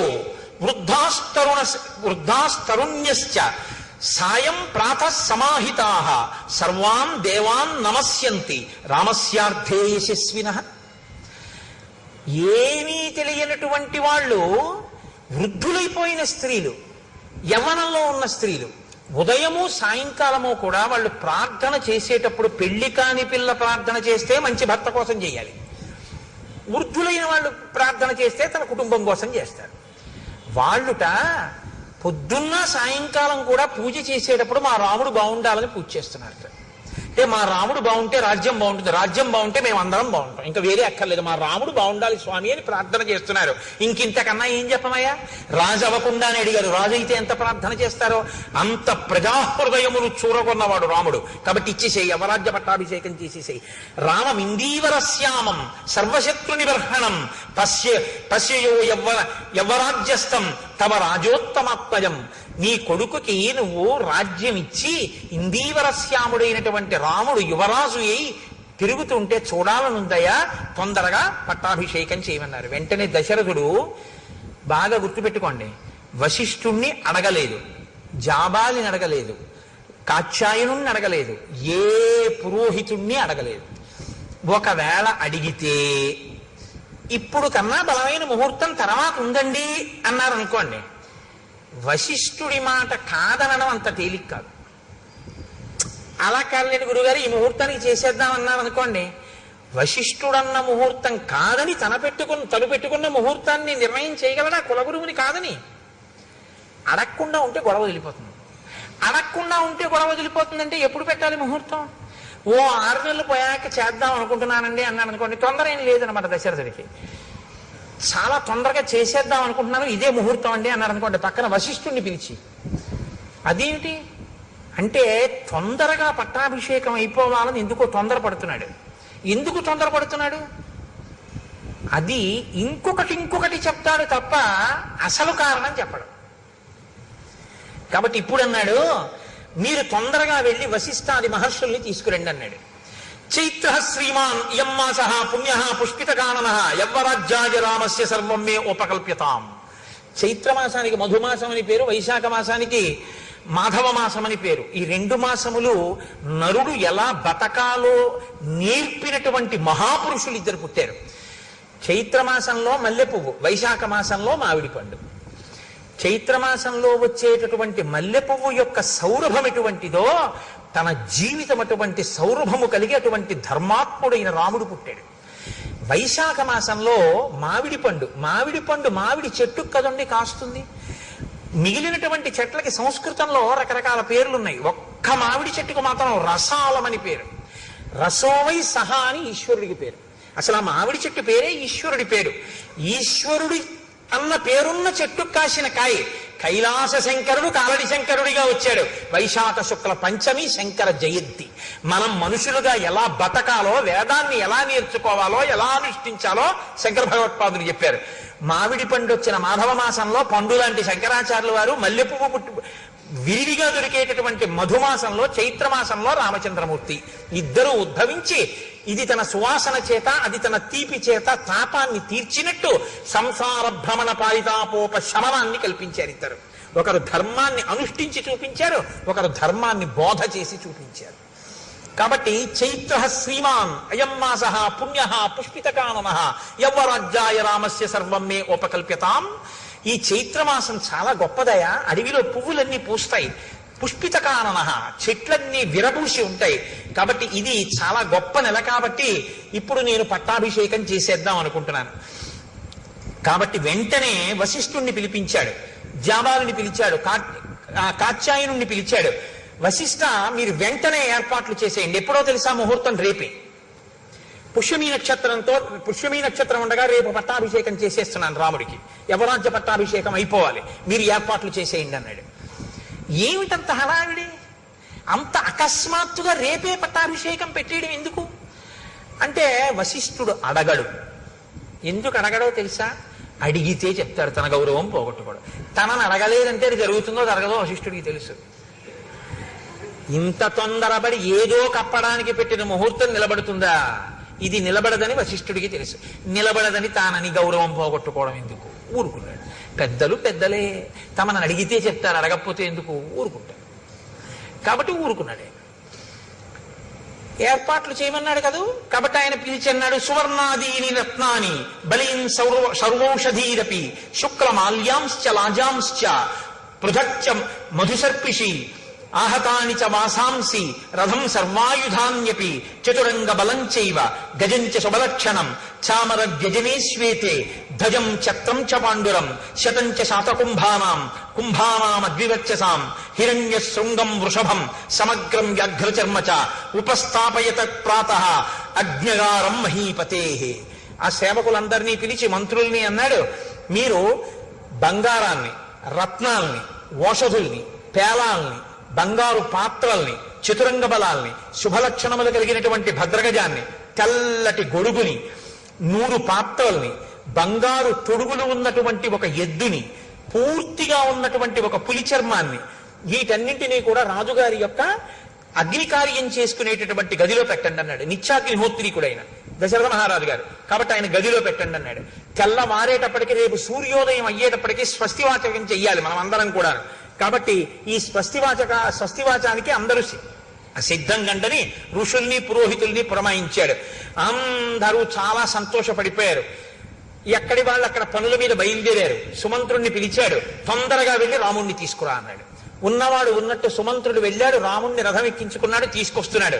ఆ గవాక్షంలో నిలబడి చూశాడు రాముడు వస్తుంటే. అబ్బా, ఎంత అందగాడు నా కొడుకు అనుకున్నాడు. ఎంత విఖ్యాతమైన పౌరుషం ఉన్నవాడు. దీర్ఘబాహుం మహాసత్వం మాతంగగామినం చంద్రకాంతాననం రామం అతీవ ప్రియదర్శనం రూపౌదార్య గుణై పుంసాం దృష్టి చిత్తాపహారిణం ఘర్మావితప్తాహ పర్జన్యం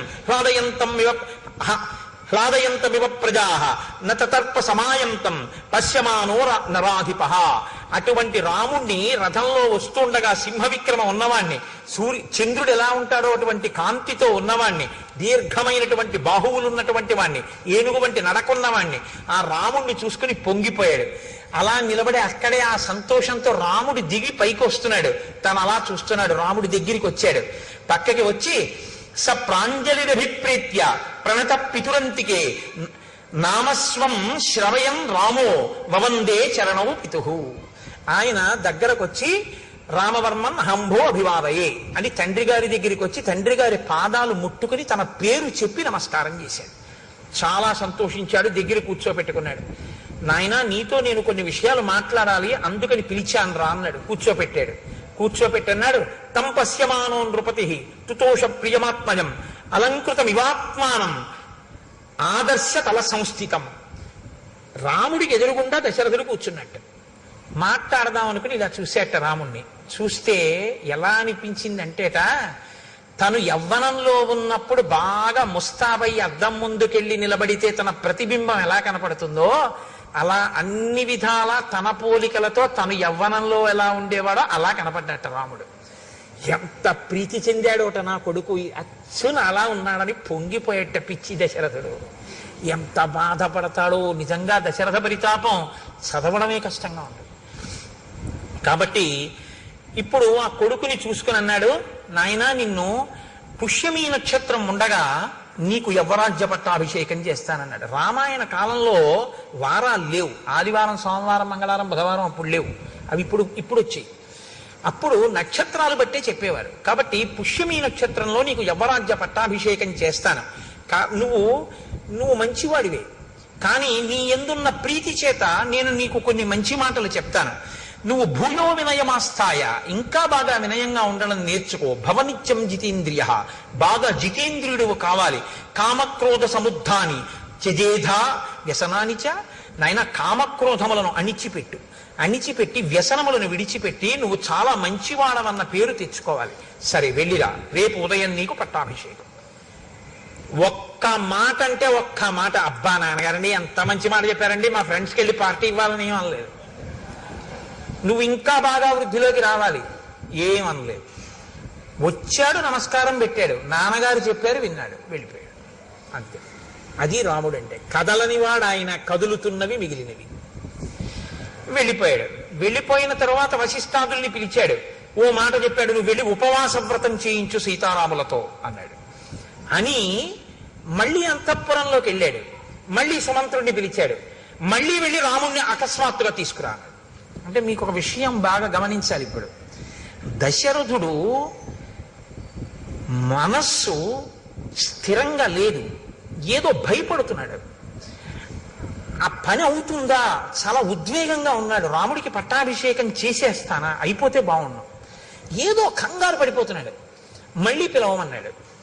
మళ్ళీ వెళ్ళాడు సుమంత్రుడు. ఆశ్చర్యపోయాడు రాముడు. అదేంటి ఇప్పుడే వచ్చావు అన్నాడు. దశరథుడు మళ్ళీ పిలుస్తున్నాడు. వస్తావో రావో నీ ఇష్టం అన్నాడు.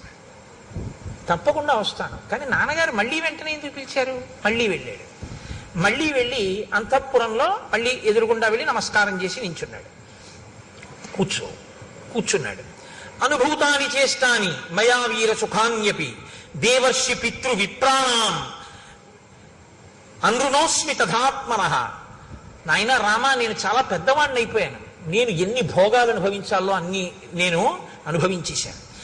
దేవర్షి పితృ విప్రాణం, దేవతల యొక్క, పితృ అంటే తండ్రి యొక్క, విప్ర బ్రాహ్మణుల యొక్క, మధ్యలో దేవర్షి ఋషుల యొక్క రుణాన్ని నేను తీర్చేసుకున్నాను.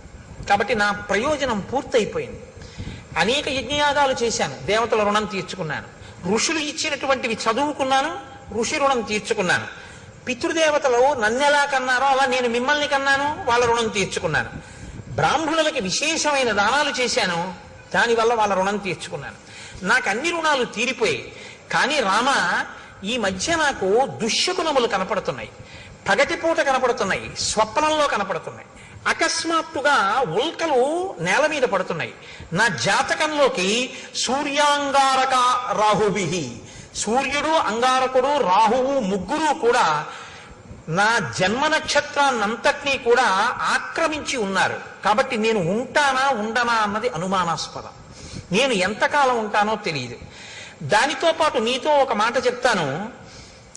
తద్యావదేవమే చేతో నవిముంచతి రాఘవ తావదేవాభిషించస్వ చలాహి ప్రాణినామ్మతి. రామ, నిన్ను పిలిచి పట్టాభిషేకం చేస్తానన్నాను కదా రేపు పొద్దున్నే, అలా చెయ్యాలని అనుకుంటున్నాను. కానీ మనుష్యుల యొక్క మనస్సులున్నాయి చూసావు, ఇవి మారిపోతుంటాయి. కాబట్టి నా మనసు మళ్ళీ మారకముందే ఈ యవరాజ్య పట్టాభిషేకం అయిపోని. అలా ఎందుకు మారుతుంది నాన్నగారు మీ మనసు? అడగడు రాముడు. మారితే ఏమవుతుంది? ఇవ్వరు. ఇవ్వకపోతే ఏమవుతుంది? నేను ఆయన కొడుకునే, నాకు తండ్రి అంతే. కాబట్టి ఇంకెందుకు? నాకు ధర్మం ఏమిటి? నాన్నగారు చెప్తే రాజ్యం పుచ్చుకోవడం, నాన్నగారు వద్దంటే మానేగారు. కాబట్టి నా కలవరం ఏమిటి? ఊరుకుంటాడే. ఎవరు తొట్టుపడిపోతున్నాడు? దశరథుడు తొట్టుపడిపోతున్నాడు. ఇంకొక మాట అన్నాడు దాంతో పాటు, నాయన విప్రోషితశ్చ భరతో యవదేవ పురాదిత తావదేవాభిషేకస్తే ప్రత్తకాలో మతో మమ కామం ఖలు సతాం వృత్తే భ్రాతాతే భరతస్థిత జ్యేష్ఠానువర్తి ధర్మాత్మ సానుక్రోశో జితేంద్రియ కింటు చిత్తం మనుష్యానాం అనిత్యమితి మే మతి సతాంతు ధర్మ నిత్యానాం కృతశోభిత రాఘవ. భరతుడు చాలా దూరదేశంలో ఉన్నాడు, వాళ్ళ తాతగారి దగ్గర ఉన్నాడు ప్రస్తుతం. భరతుడు వాళ్ళ మేనమామ గారి ఇంటి నుంచి అయోధ్యకి వచ్చే లోపలే నీ పట్టాభిషేకం అయిపోవాలి. అంటే చిన్న విషయాన్ని బయట పెట్టాడు ఇక్కడ. భరతుడు వచ్చే లోపల ఎందుకు అయిపోవాలి? రాముడి తర్వాత వాడు భరతుడు.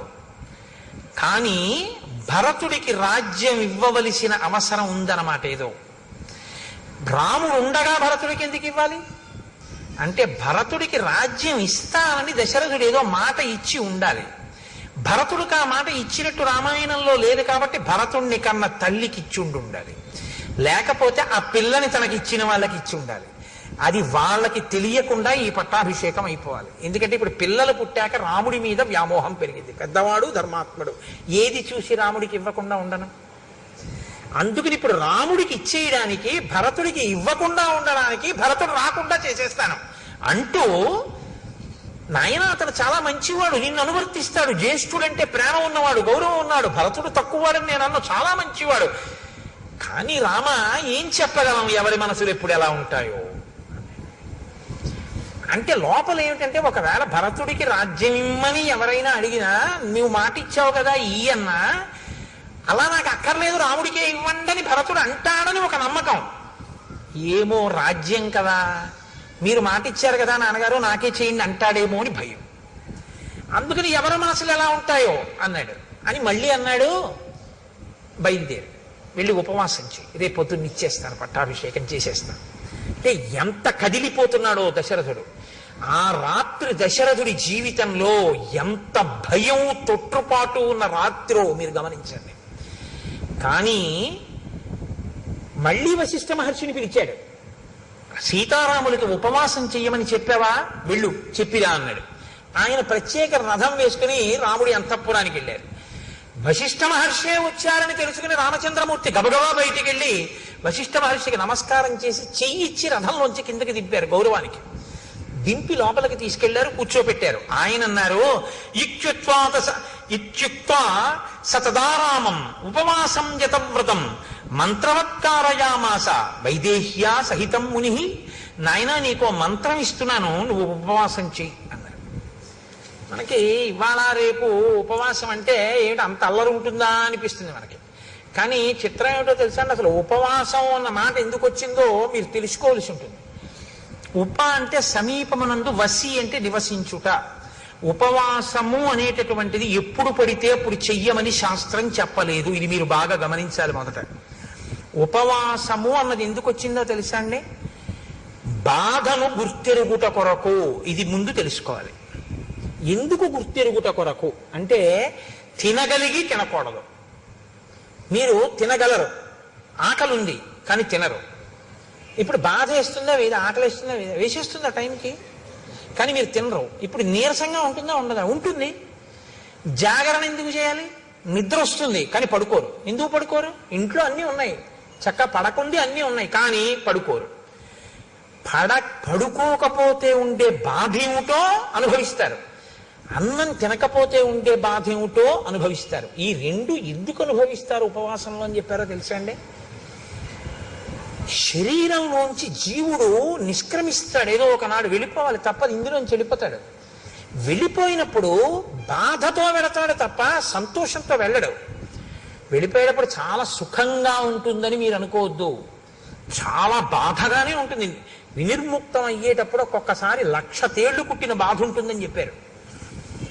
ఆ వినిర్ముక్తమైనప్పుడు బాధలో ఈశ్వరుడు ఎలా గుర్తొస్తాడు మీకు, ప్రయత్నపూర్వకంగా బాధలో ఈశ్వర స్మరణ మీరు అలవాటు చేసుకోవాలి. కాబట్టి తినగలిగి తినకుండా ఈశ్వర స్మరణ, పడుకోగలిగి పడుకోకుండా ఈశ్వర స్మరణ, అది జాగరణ ఉపవాసం. అది అందుకొచ్చింది. అది మీ ఇష్టం వచ్చినట్టు చేశారనుకోండి, ఈ శరీరాన్ని బాధ పెట్టిన పాపం మీ ఖాతాలో వేస్తారు. మరి ఉపవాసం ఎప్పుడు చెయ్యాలి, మీ ఇష్టం కాదు, శాస్త్రం నిర్ణయం చేసింది ఎప్పుడు చెయ్యాలో. ఒక్క ఏకాదశి నాడు మాత్రమే ఉపవాసం చెయ్యాలి. ఏకాదశి తిథి ఉపవాసం, ద్వాదశి పారణ. సూర్యోదయం అవగానే ఎంత తొందరగా వీలైతే అంత తొందరగా భోజనం చేసేయాలి. యంత్రాలని కూడా ఏం చేస్తామంటే షట్ డౌన్ అని ఆఫ్ చేస్తారు కొన్నాళ్ళు, ఓ 2 రోజులు విశ్రాంతిని ఇస్తారు, ఘర్షణ పుట్టేస్తుందని. మీరు ఈ శరీరంలో కొన్నింటిని ఆపడం మీ తరం కాదు, ఆపకూడదు కూడా. గుండె ఆపుతానంటే 2 రోజులు రెస్ట్ ఇస్తానంటే కుదరదు, ఊపిరితిత్తులు ఆపుతానంటే కుదరదు. కానీ అన్ని అవయవాలకి కావలసినటువంటి రక్తాన్ని తయారు చేయడానికి, తీసుకున్న పదార్థాన్ని జీర్ణం చెయ్యడానికి ఈ వ్యవస్థ నిరంతరం పనిచేస్తుంది. నిరంతరం పనిచేసే ఈ వ్యవస్థకి విశ్రాంతినిస్తే అది మరింత సంతోషంగా పనిచేస్తుంది. ఈ శరీరానికి అన్నం ఇవ్వడం ఆపి భగవత్ కీర్తనామృతంతో దీన్ని నింపుతారు. ఆ ఉపవాసం అన్నాడు.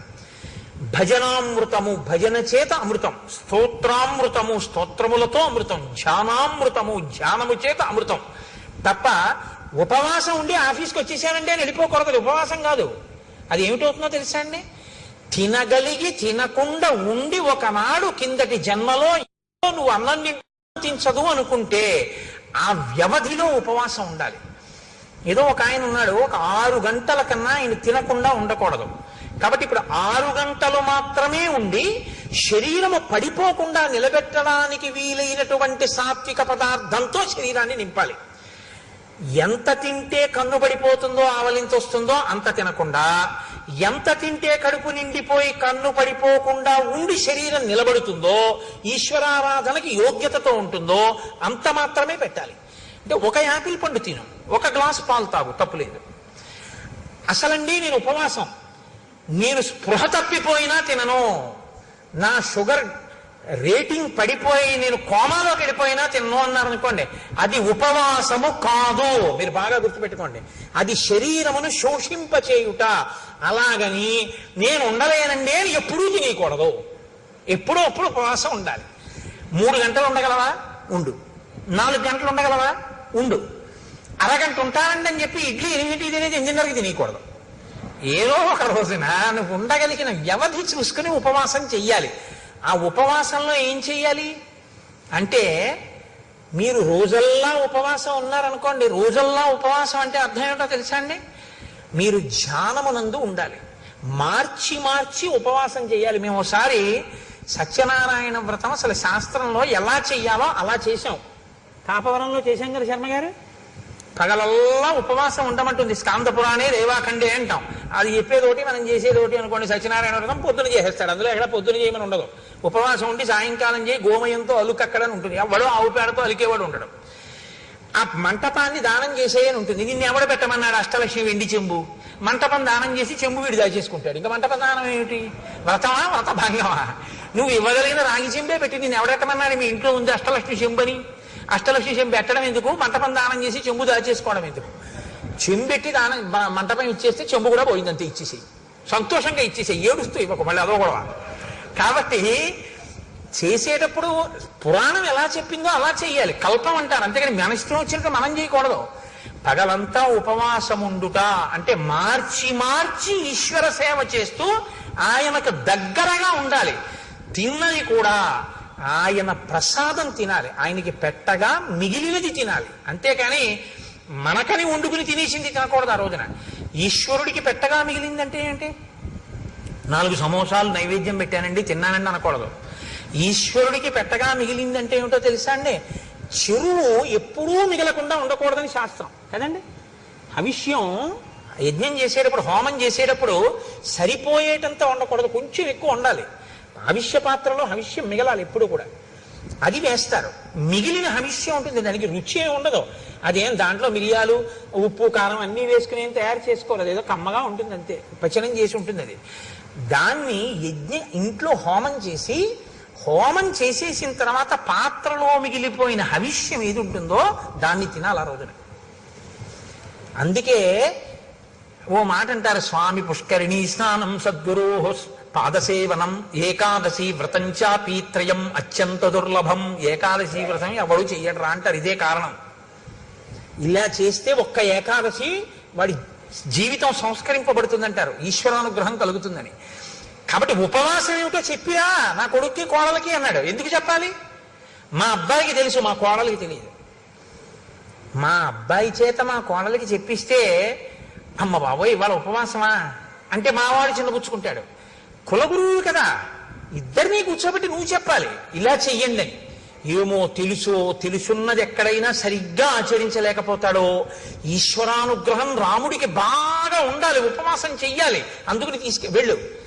ఉపవాసం చేసిన రోజు రాత్రి భార్యతో కలిసే పడుకోవాలి, కానీ మనసు కదలకూడదు.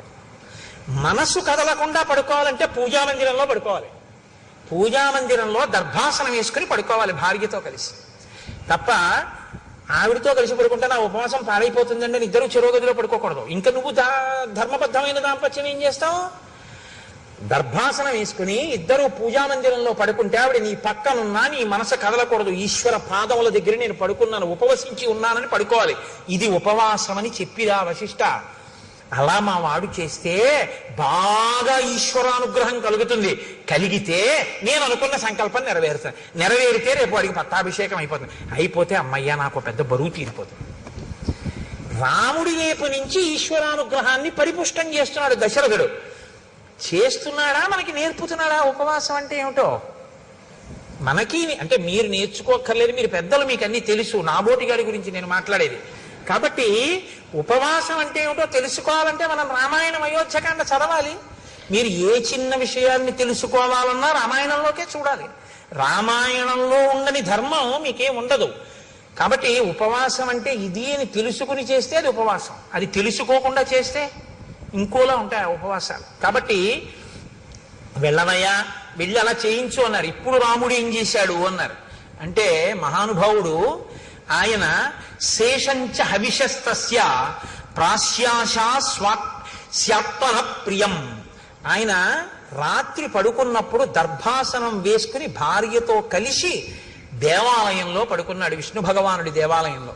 ఉదయం వేళ స్నానం చేసి గాయత్రి చేసి సంధ్యావందనం చేసుకుని, రాత్రి కదండి చెప్పాడు ఉపవాసం చేయమని.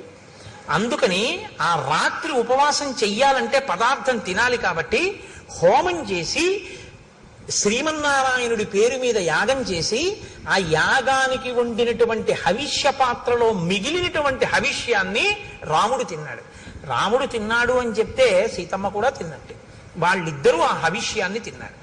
అర్థం లేని అనుమానాలు చాలా ఎక్కువ. అసలు సిద్ధాంతం తెలుసుకోరు. దీపంలో 2 ఒత్తులు వెయ్యాలా 3 ఒత్తులు వెయ్యాలా, బతికున్నన్నాళ్ళు అదే అనుమానం. లేకపోతే ఉపవాసం అంటే యాపిల్ పండు తినచ్చా సమోసా తినచ్చా. నాకు ఆశ్చర్యంగా ఉంటుంది. ఒకసారి వెంకటాచలం వెళితే నేను ప్రసాదాలలో ఉచిత ప్రసాదం ఇచ్చే దగ్గర ఒక ఆవిడ తీసుకుని నాకు ఇచ్చేసింది. ఇచ్చేస్తే నేను అనుకున్నాను, ఏమమ్మా మీరు పులిహార తినరా ఏమన్నాను అంటే, కాదండి నేను ఇవాళ ఉపవాసం అండి. ఆవిడ ఉపవాసం అంట వెంకటేశ్వర స్వామి ప్రసాదమే తిందట. ఏం ఉపవాసం, దేనికి చేస్తున్నట్టు ఉపవాసం? ఉపవాసం ఈశ్వరానుగ్రహం కోసం. ఈశ్వరానుగ్రహమే ప్రసాదం. ప్రసాదమునకు ఈశ్వరానుగ్రహం ప్రసాద రూపంలో ఇస్తారు మీకు. అది తింటే అదే మీ మనసు అవుతుంది. మనసులో బుద్ధి వస్తుంది, బుద్ధి వలన ఆలోచన వస్తుంది, ఆలోచన వలన ఈశ్వరానుగ్రహంతో కూడిన ఆలోచన వలన మీ ఆపదకి పరిష్కారం దొరుకుతుంది, పరిష్కారం వల్ల మీరు గట్టెక్కుతారు. కాబట్టి ప్రసాదం తినండి అంటారు. ప్రసాదం వదిలేస్తే సత్యనారాయణ స్వామి వారి వ్రతకథలో కూతురు అల్లుడు గారి పడవ మామగారి పడవ మునిగిపోయి అంటారు. అంటే ఆ శాడిస్తే సత్యనారాయణ స్వామి ప్రసాదం తినని వాడు ఎవడు పడవల ముంచేద్దామని చూస్తాడనే దాని అర్థం. అంటే ఈశ్వరానుగ్రహాన్ని వదిలేసుకుంది కాబట్టి పడవ మునిగిపోయింది, పుచ్చుకుంది కాబట్టి లేచింది.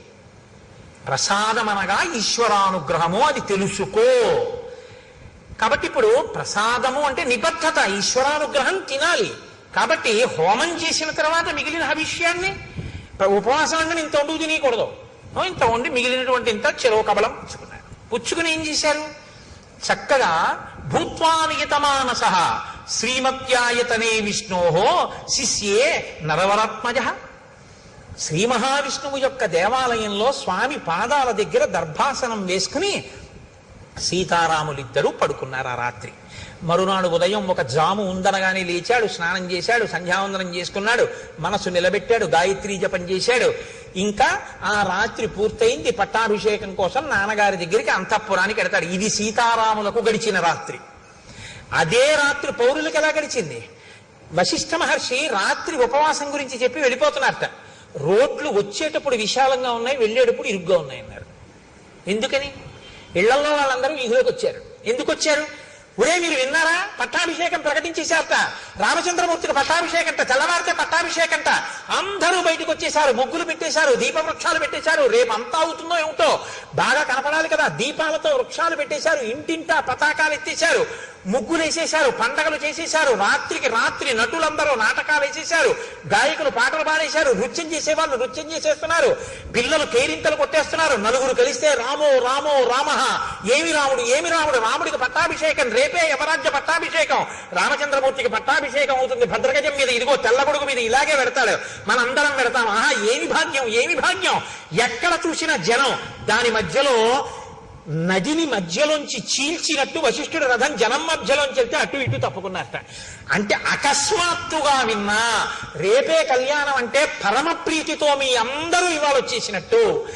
రేపే పట్టాభిషేకం అంటే ఇంట్లో ఉన్న వాళ్ళందరూ వీధుల్లోకి వచ్చి ఎవరూ చెప్పకుండా పతాకాలు ఎగరేసేశారు, ముగ్గులు ఎట్టేశారు, దీపవృక్షాలు పెట్టేశారు.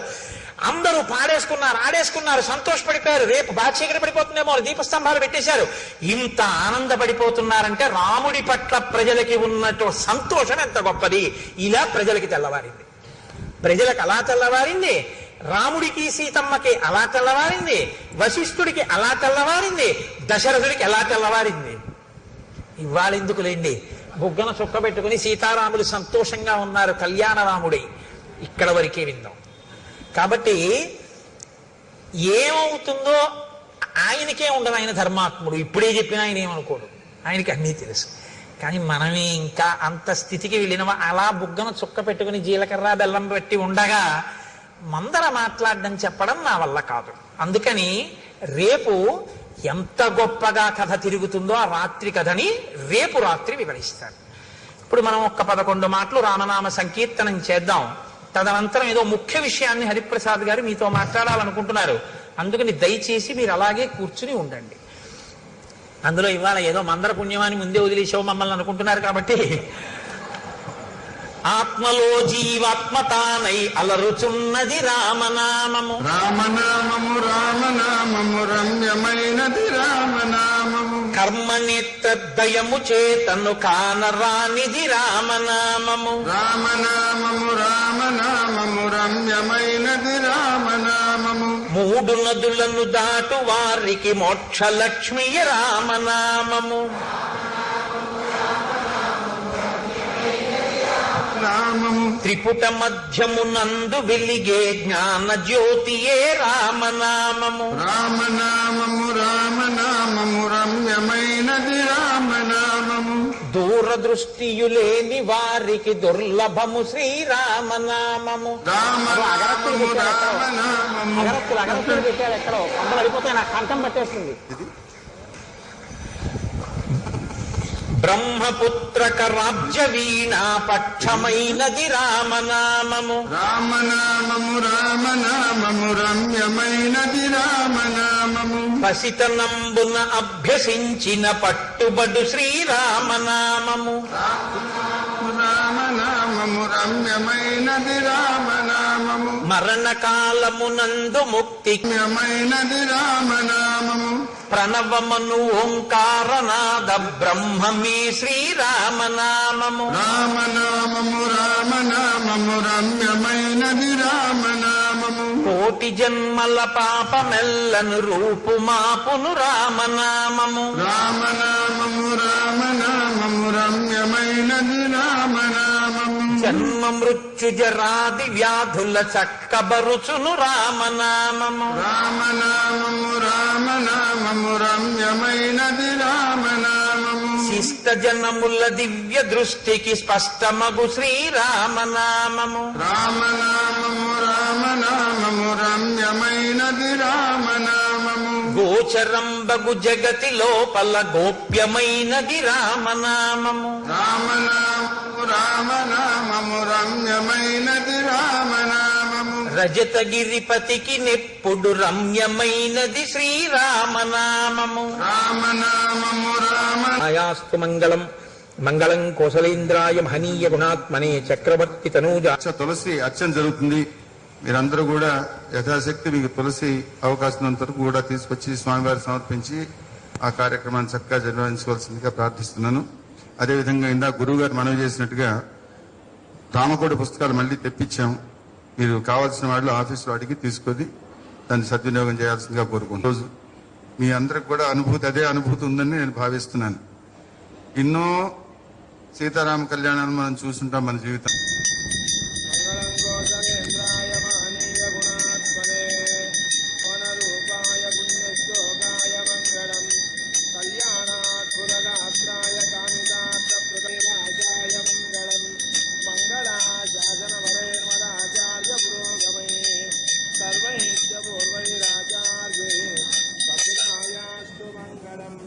जय श्रीमद् रमारमण गोविंद नम पार्वती पते हर हर महादेव ఏడుకొండలవాడ వెంకట